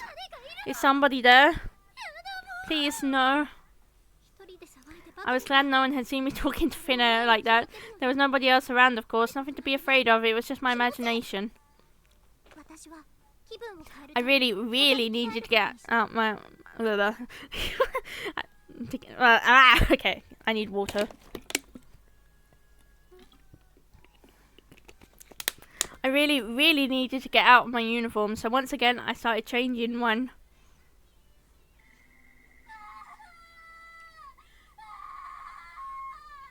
Oh my god. Definitely not my imagination this time. There was somebody screaming outside my window, running toward my house. What? I seriously felt like I was going to break down. Maybe I already had. Opening the curtain slowly, I peered outside to see who it was.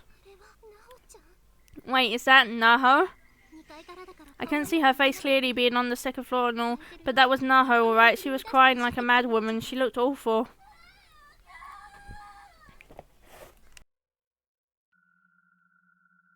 Sayaka! What's wrong, Naho? Naho? Sayaka, it's Kibiki. Kibiki crossed over. Okay, just calm down, Naho. Tell me what happened. Where is Mr. Kibiki? I don't know what to do. I don't know what to do. It's all my fault. If Kibiki were to die in there... This was the first time I'd ever seen her so incoherent. I spoke slowly and gently, trying my best to calm her down.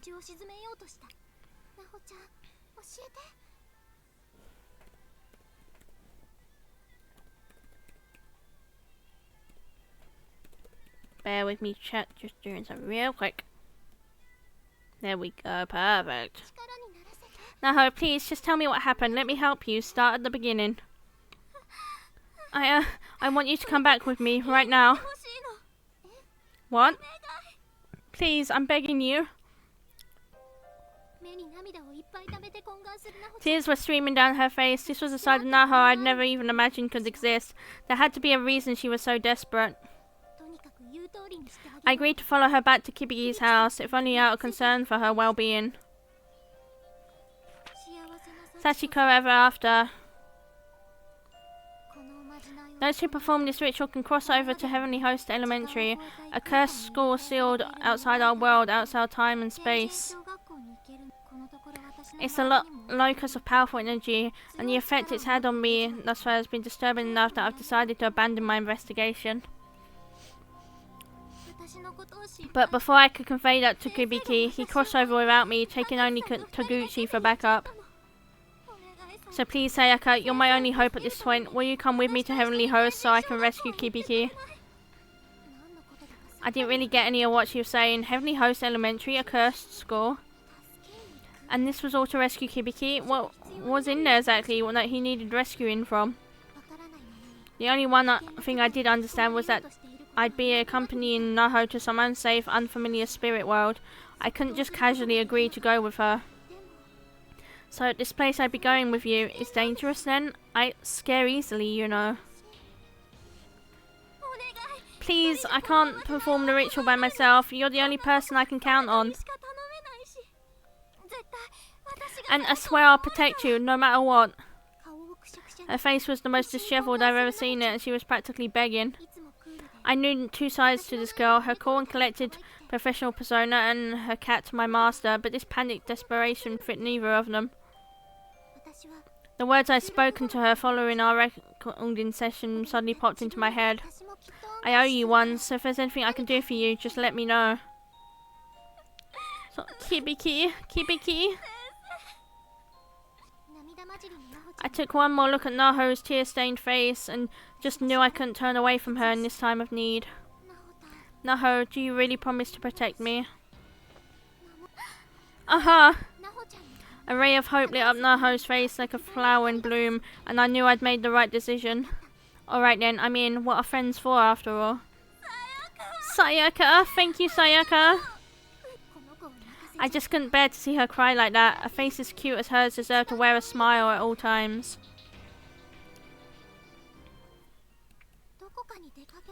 We'll be out for a while though, right? You mind if I run back home first and take care of some things before we go? Okay, I'll be waiting for you here, but naked! Not a good idea, you'll catch your death of cold. Anyway, I'll be right back.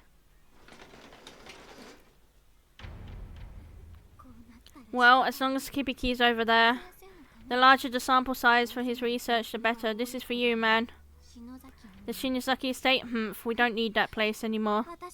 If he's going to leave me here to spread the curse for him, then fine. That's just what I'll do. No hesitation, no backing down. My blog should do nicely, let's see. In this world, there's nothing worse than parting ways with a dear friend. Some may say it's sweet sorrow. Oh, almost forgot the subject line. Sachiko and the other... No, wait, no. How about Sachiko ever after? Perfect. Here's hoping for lots of hits. Mum, I'm heading out. Not wanting to worry her, I told a little white lie, suggesting that I had another recording session tonight. I'd been going to late sessions practically every night for a while now, so it seemed the perfect excuse, and sure enough, she bought it. You certainly are a hard worker, Sayaka. Just make sure you keep your energy up out there. Don't get so busy you let your blood sugar drop. Here. She handed me a small piece of emergency chocolate. This was like a tradition with her. She'd always give me one when I left to show her support. And it always reminded me that I was loved. This one in particular was bringing tears to my eyes. I must have been more scared than I thought. I'll be home as soon as I can. Thanks. Knock 'em dead, sweetie. Sachiko, we beg of you. Sachiko, we beg of you. You said it twice, right? In your head? Yep. Okay, then it's time to pull this thing apart. Make sure you use your nails and don't let go. Got it. 1, 2, 3. Something impossible was happening. We performed the ritual just as Naho had instructed, and then the whole floor just split open and swallowed us whole. Was this a dream? Was I hallucinating? It sure felt real though. It felt like I was being dragged to hell. My vision quickly went bright and white, and my consciousness seemed to fade to black. And then... Ugh. I felt dust or sand filling my mouth, and I sprang to my feet, choking.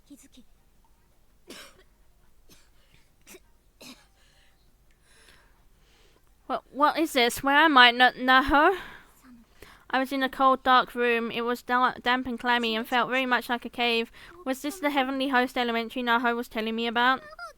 Naho! Naho!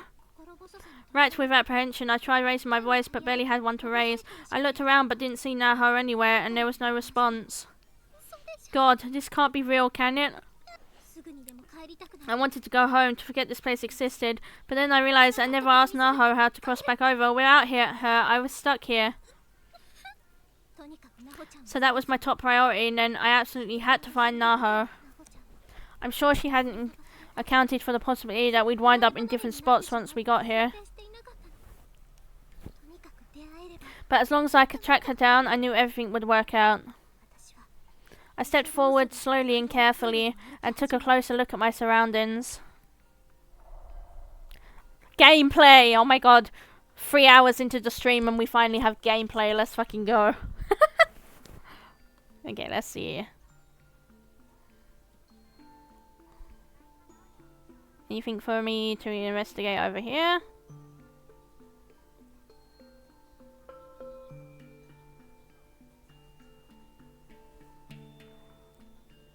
Okay.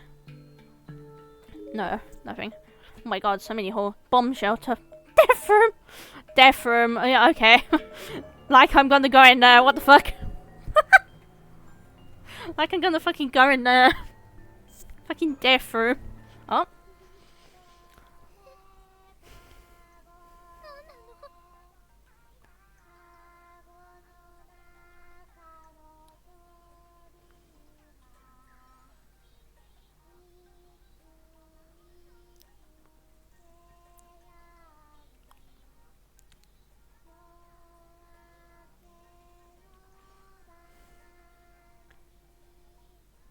Beautiful singing. What am I? Am I hearing things?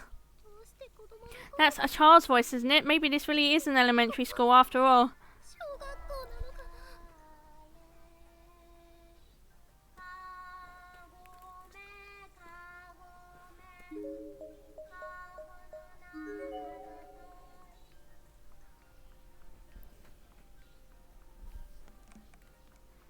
Oh. Yeah! The lights flickered and I could swear I saw something up on the path ahead. Hopefully my eyes just playing tricks on me, please. Is somebody there? Oh my god. Oh! Ah!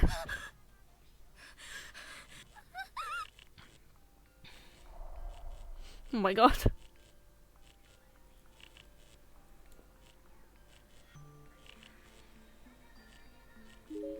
Okay.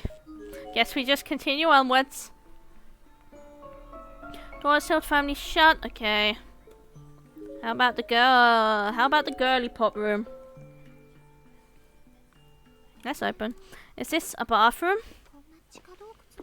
I mean like a cave and there's a bathroom here? No matter how I looked at it, nothing about this place seemed like an elementary school in any way. But there were lights on the ceiling and support beams to prevent caves in, so it certainly wasn't a naturally formed cavern either. I mean, there was even indoor plumbing down here. Oops. Sigh, no thank you. I actually did have to go, but there's a limit to how dirty and disgusting the bathroom stall can get before I just refuse to close myself in there. Guess I'll just have to hold it. Give me your school ID. Thank you. Okay, let's look around, make sure we're not missing anything. Doesn't look like it. Okay, how about this hole?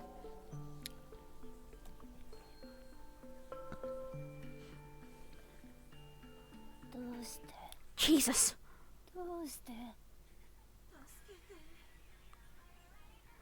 Why? Oh, save me, help me, please. It hurts, please to stop. Bro. I could hear the voices of children who seemed to be in pain or distress. I don't like that one. I don't like that one that's right in my ear. Oh my god. Okay, let's go to the death room. Surely nothing bad can come of that, right?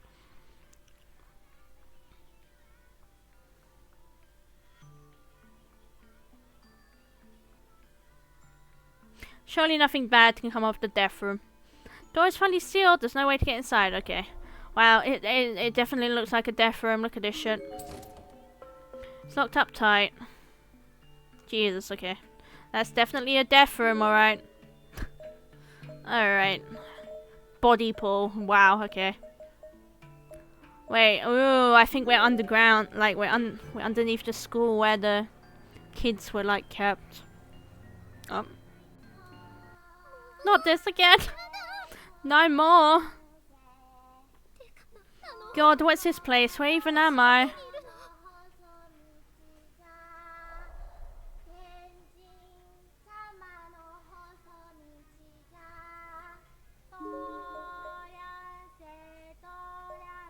I don't like how it gets like closer and then further away. That's so. Ugh. Door is still firmly shut. No way to open it. Okie dokie. What if we swam in the body pool? Well, sadly we can't. It's locked. Okay, so we just have holes left now? We just have holes left now. Let's go to the end of these holes.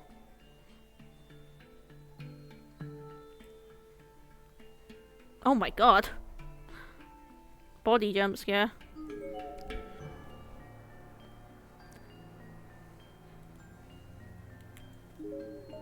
Okay, and then let's go over here.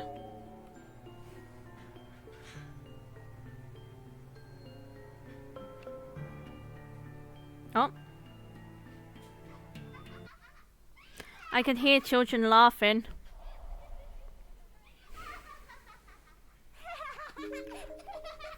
I don't like how it's so close. Go away, get out of my ear. Oh my god, I don't like how close it is.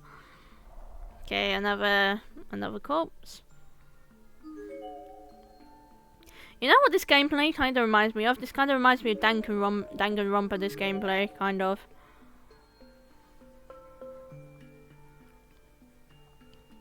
You actually moved around in Danganronpa though, but... Oh?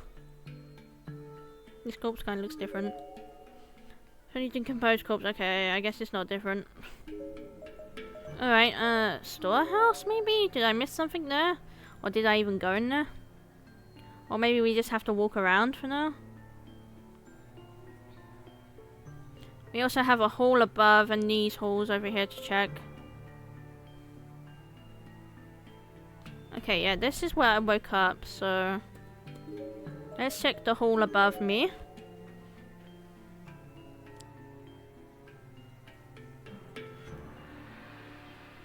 Okay, nothing here. I checked the hall over there. How about the hall down here?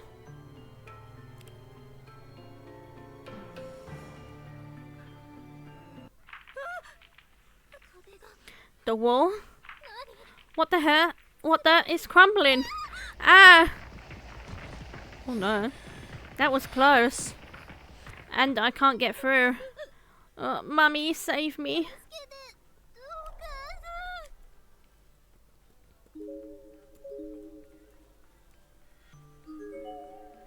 The path here is completely blocked by rubble. There's no way through. Okay.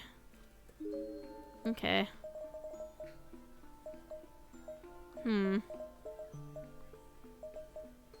Back to the girls' room, I guess?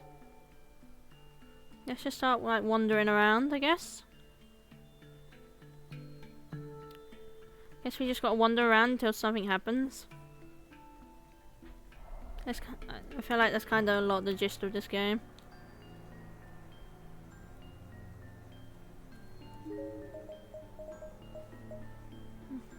Wait, did I ever go down there? I don't think I went down here.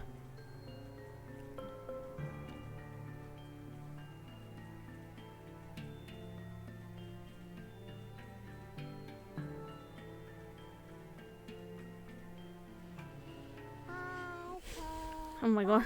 I can hear children calling for me, hiding and goading me to come find them.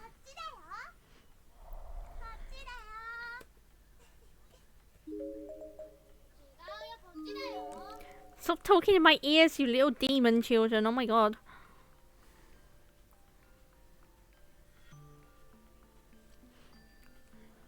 Okay, no. Can you hear the voices of children playing? One voice says I heard the sound of a door opening somewhere nearby. Oh. What opened? The death room? The death room's blue now. It was grey. Did the death room open?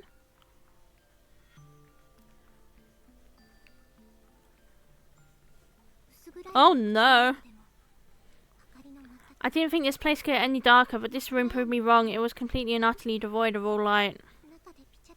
My only indication to its size was the bloop, bloop sound of dripping water from somewhere inside, and based on the echo, it didn't seem too big. I was perfectly content to leave it at that, honestly, but I couldn't, because I knew Naho might have been in there, seized with fear and panic. She usually kept a cool head, sure, but I'd just seen what she looked like when she didn't, and it worried the hell out of me, so I had to know. Naho? No response, not that I heard anyway. That dripping wasn't very loud, but it echoed enough that it could conceivably obscure the sound of a person's voice. As long as I kept the door to this room open, though, the pale light of the corridor would filter in and I'd be able to see the exit. It may not have been illuminated much, but at least I'd be able to find my way out in a pinch, so I swallowed my fear and walked into the darkness. Ugh, gross. What's that smell? It stinks to high heaven. Is something rotting in here? Oh. Ooh, what? What's spilled? It's all over my leg. Without thinking, I smacked my hand against my leg as if trying to knock off whatever was stuck to it. Gag, what is this? The metallic smell was so thick that I almost couldn't breathe. Was it blood? Did I just wipe blood onto my hand? No, it couldn't be. I got a sudden itch on my thigh, so I impulsively reached down and scratched it. And in doing so, a small rice-sized bead stuck to the ball of my finger. But in this all-consuming darkness, I have no way to tell what it was. It felt an awful lot like a grain of rice, though, so even smishing and smearing like one when I needed it between my thumb and forefinger. What is this thing? Skin from my thigh? Crap, I hope not. Heart the lights. Oh god, what is this place? The source of the horrible smell was suddenly clear. The room was absolutely drenched from wall to wall and ceiling to floor with blood and viscera.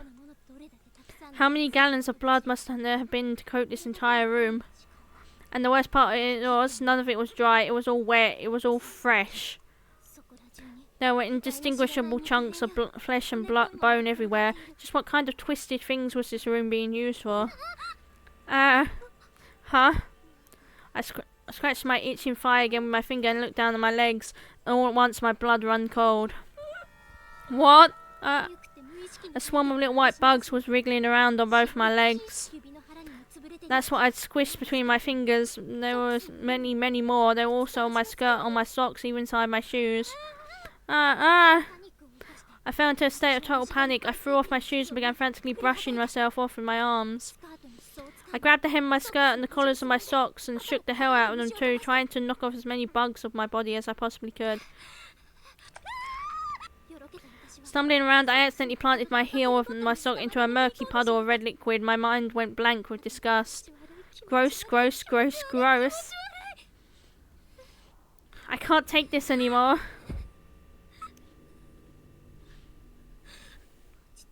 Calm down, Sayaka. This was just a slaughterhouse. This was just a place where livestock was chopped up into meat. It was perfectly natural. There was nothing unusual about this room at all. The blood and chunks of flesh and bone, probably all just from animals.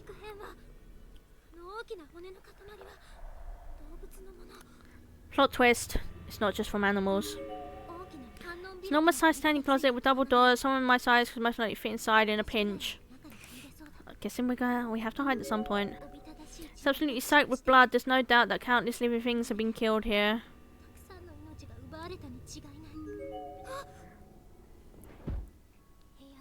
Filthy buckets littered the room.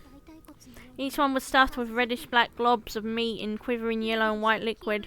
In most of them, femur-like bones adorned the surface. But one of them seemed to be a far more horrid stew than the others. And that's because one of them was just full of arms, human arms, several of them, jutting out above the bucket lip and practically waving at passers-by.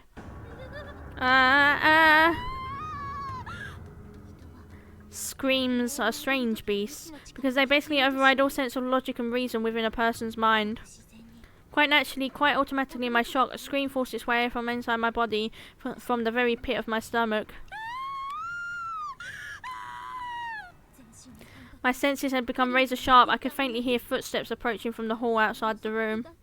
My stomach tightened, stopping the next scream in my throat. I was sure of it. In the corridor just outside this room, someone or something was coming this way, and judging by the sound, it sure wasn't Naho. Another scream threatened to slip out. I quickly stifled it. The last thing I needed was to give away my position. Whoever this was getting closer and closer. I had to act. The hallway outside was just a straight shot, so escaping the room without being seen wasn't an option. Hiding was my only hope. But hiding where?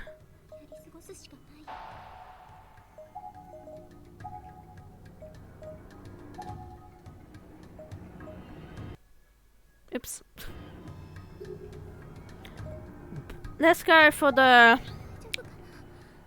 Would I really be okay at the table? Not the best choice, but I guess there wasn't really many other options.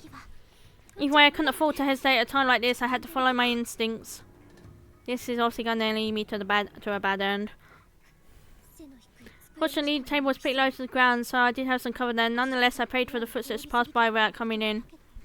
But then the person making those footsteps was probably the same person who turned on the light in here, so I didn't honestly hold out much hope. Rapidly, my thoughts grew darker. Worst case scenarios began flashing through my mind, one after another. I grasped my quivering mouth and violently shaking shoulders in a vain attempt to calm myself down. I clenched my eyes shut and willed myself to swallow any sounds that threatened to leak out. Naho, please help me.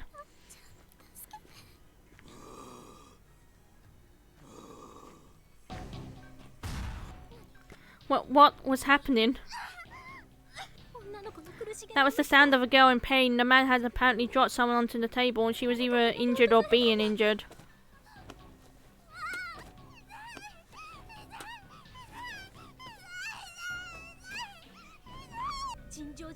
I could hear an unearthly scream from the other side of the table above me. My body became rigid.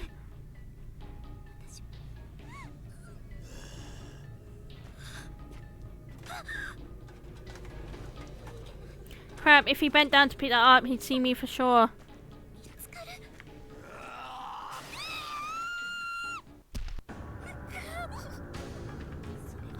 He was a very strange, horrifying creature.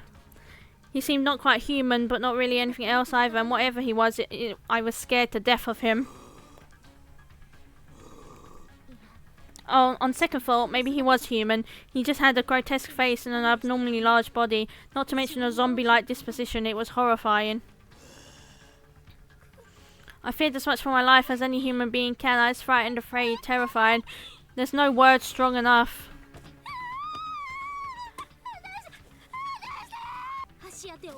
I was flailing my arms and legs and doing everything I could to break free from his grip, but this man was strong as an ox. He wasn't letting go. I was fairly certain he could crush my throat with his bare hands if he wanted to. Somebody, anybody, Naho, mummy!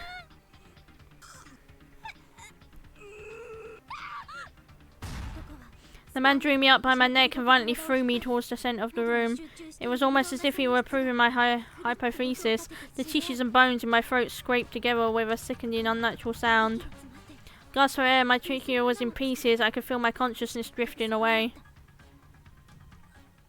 Ugh. I wasn't sure why, but he then suddenly let out a blood-curdling moan and made a beeline towards the room's only exit. As he ran out, he turned around and slammed his hand into the heavy iron door, and it began slowly lurching closed. What? Wait!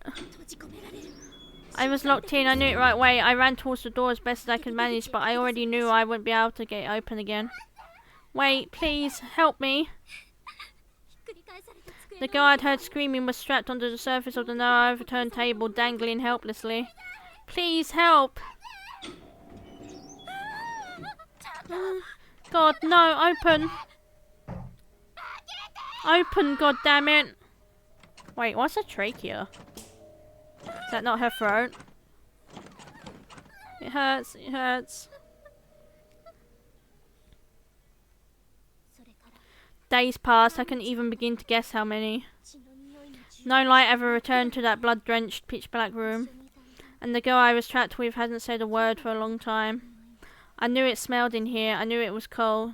It is part of the throat. Didn't she say it was in hers was in pieces? How was she talking? How was she talking? And screaming. I was in pain, but I couldn't sense any of it anymore. Was I alive? Was I dead? I wasn't sure it even mattered. I just wanted to leave that room. Somebody please let me out. Wrong end. Yep.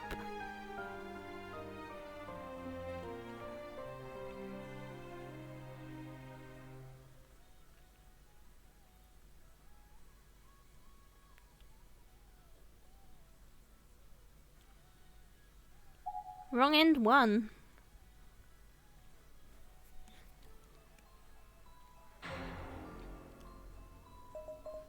Let's go, let's continue. I was confused for a second there because I thought I picked the wrong choice by accident, but no. We got the bad end. Okay, so we are going to hide inside the closet. The footsteps were approaching fast. I ran over to the large cabinet on the other side of the room. Please, open. The doors opened without difficulty, but they were the sort that automatically closed when left unattended. Oh well, no time for second guessing now. Turned around and jammed myself end first into the closet, grabbing the edges of the closet doors with my fingers and pulling them for all my worth.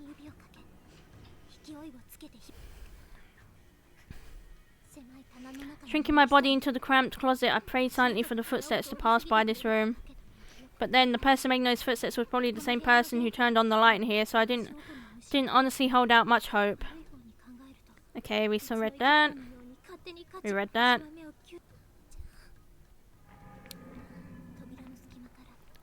Peeked through the gap in the door, my fears were confirmed. I was no longer alone in this room. The thing that was in here with me was horrible. He seemed not quite human. Okay, we read that. He had the limp body of a girl tossed over his shoulder. He walked over to the blood-covered table on the centre of the room and violently threw her down onto it.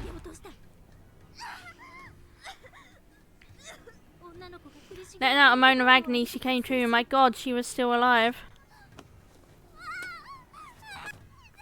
It hurts, it hurts, it hurts, it hurts, it hurts, it hurts.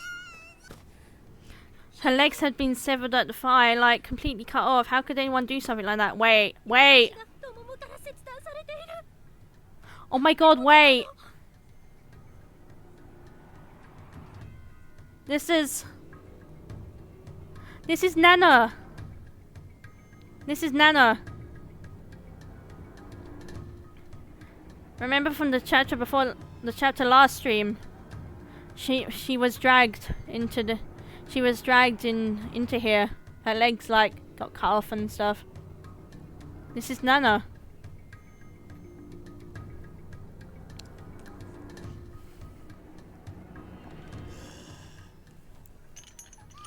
No. The man straddled the girl and tied both her arms into metal restraints attached to the table.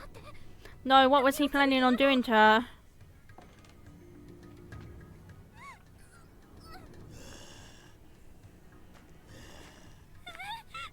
He was coming this way. No, no, no, please, no. The man passed right by the standing closet, instead turning his attention to the nearby corner of the room where he began rummaging through a toolbox.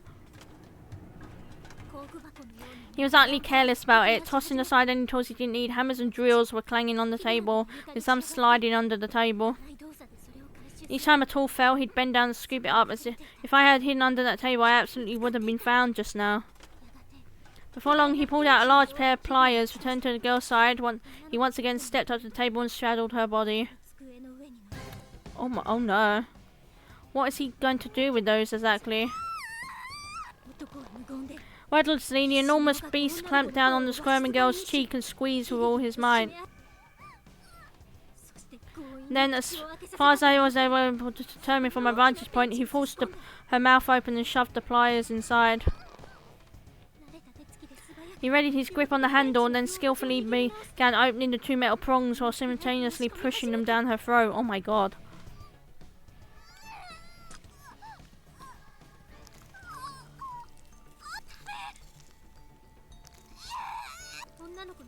Finally grasping the girl's tongue with his pliers, the man suddenly yanked his arm upward in one single powerful movement, tearing it from her mouth.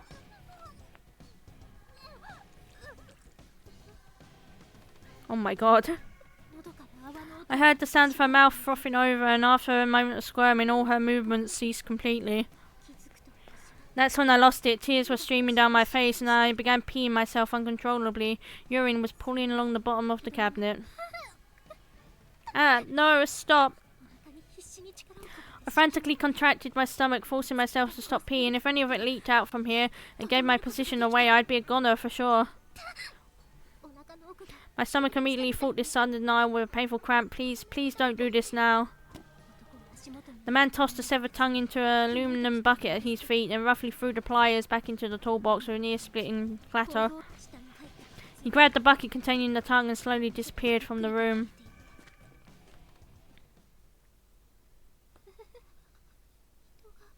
Somebody had just died out there. I was in shock. What I'd seen had literally scared the piss out of me. I didn't think that ever actually happened. Oh my god. I had to get out of this room. If I stayed here until he came back and if he found my hiding place, I could easily be the next one to die on that table.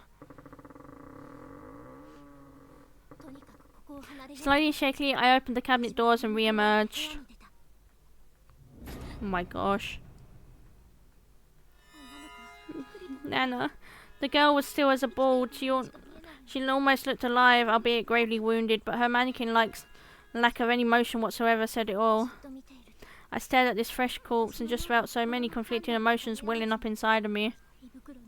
I exited the room, fighting back more screams from the pit of my stomach that seemed insistent on coming out.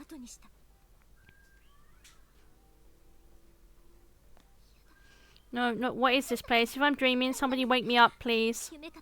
But I knew it wasn't a dream. I accepted that this place was real, even though it differed greatly from any reality I'd ever known before. My brain was quickly nearing its breaking point. A stupefying fog clouded my mind's circuits. No, help me, please.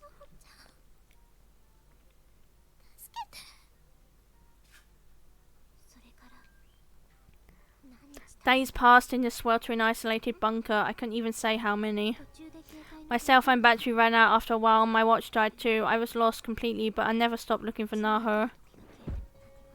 I hadn't eaten anything, I hadn't drunk anything, and I'd slept so many times.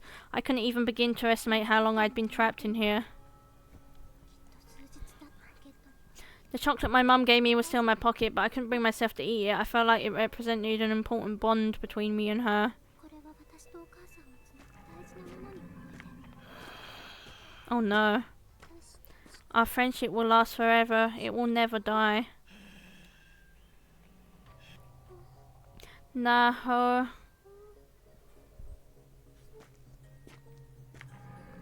Save me, please.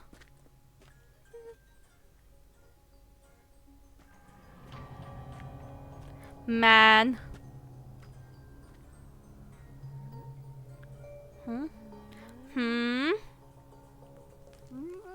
Yummy. Okay, Sashiko. Okay. That was way shorter than the others. That was way shorter than the others. Shangri-La. That was way shorter than the others. Okay, so I'm gonna wrap up there then. I'm gonna close the game. And I'm gonna turn my phone music up. Oh my god. I forgot my Mesmerizer PNG does that and I got jump scared when I looked at OBS. Holy fuck. That was great. Oh my god. I love Corpse Party. I'm definitely gonna have to buy the other games. Okay, I'm gonna open Google back up and Twitch because we are gonna raid. Because I'm pretty sure a certain Rento Akira is live or about to go live. Thank you for streaming. Thank you for coming. Let me mute. Okay, I mute. I know who I'm gonna raid if Ren isn't alive. No, I think. Alright. Let me open up Stream Manager again. Just so I can see chat. Okay, let me see. How many viewers? 4 viewers, okay. Let me see. Looks like we got a couple of followers. We got 1 follow. I already thanked that person for following, okay. Yep. Alright. So let me have a look who is alive. That I can raid. Dun dun dun dun dun dun dun dun dun.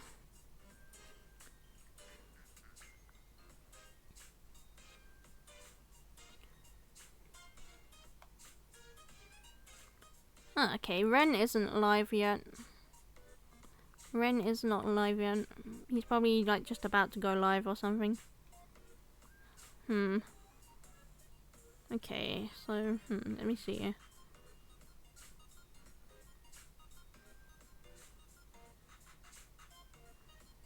We can raid. There's 2 people we can raid into that are playing Elden Ring. We have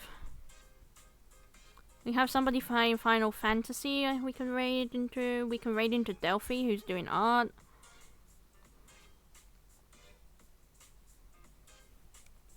What are we feeling like, chat?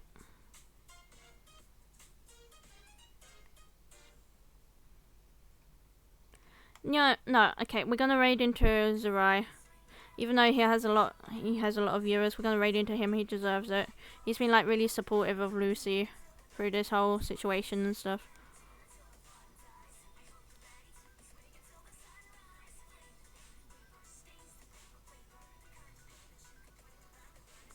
Dun dun dun dun dun dun. Sadistic Sakura.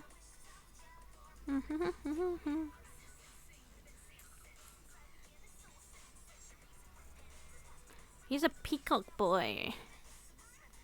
Or peacock man, shall I say. I think you only like him. He has a pretty model.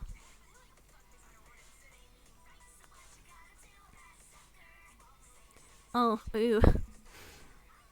My raid recommendations have somebody in that defended somebody that did me wrong in the past. Ooh. Okay, anyways. Zerai, really.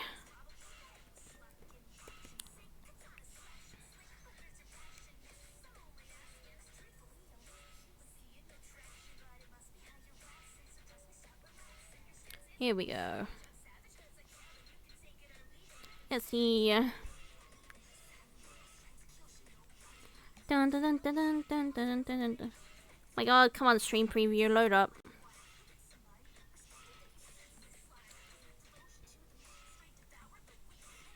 Oh my god, I'm so excited to get my art from Harrison. I can't wait. I'm so excited to see what it's going to look like too, since I made it basically a surprise me. This is taking so long to load. But even if it takes 10 years, I'll wait because Zerai deserves it for being so supportive of Lucy. Alright, it loaded. Okay. Thanks for coming, chat. Oh my god, Lucis is in chat there too.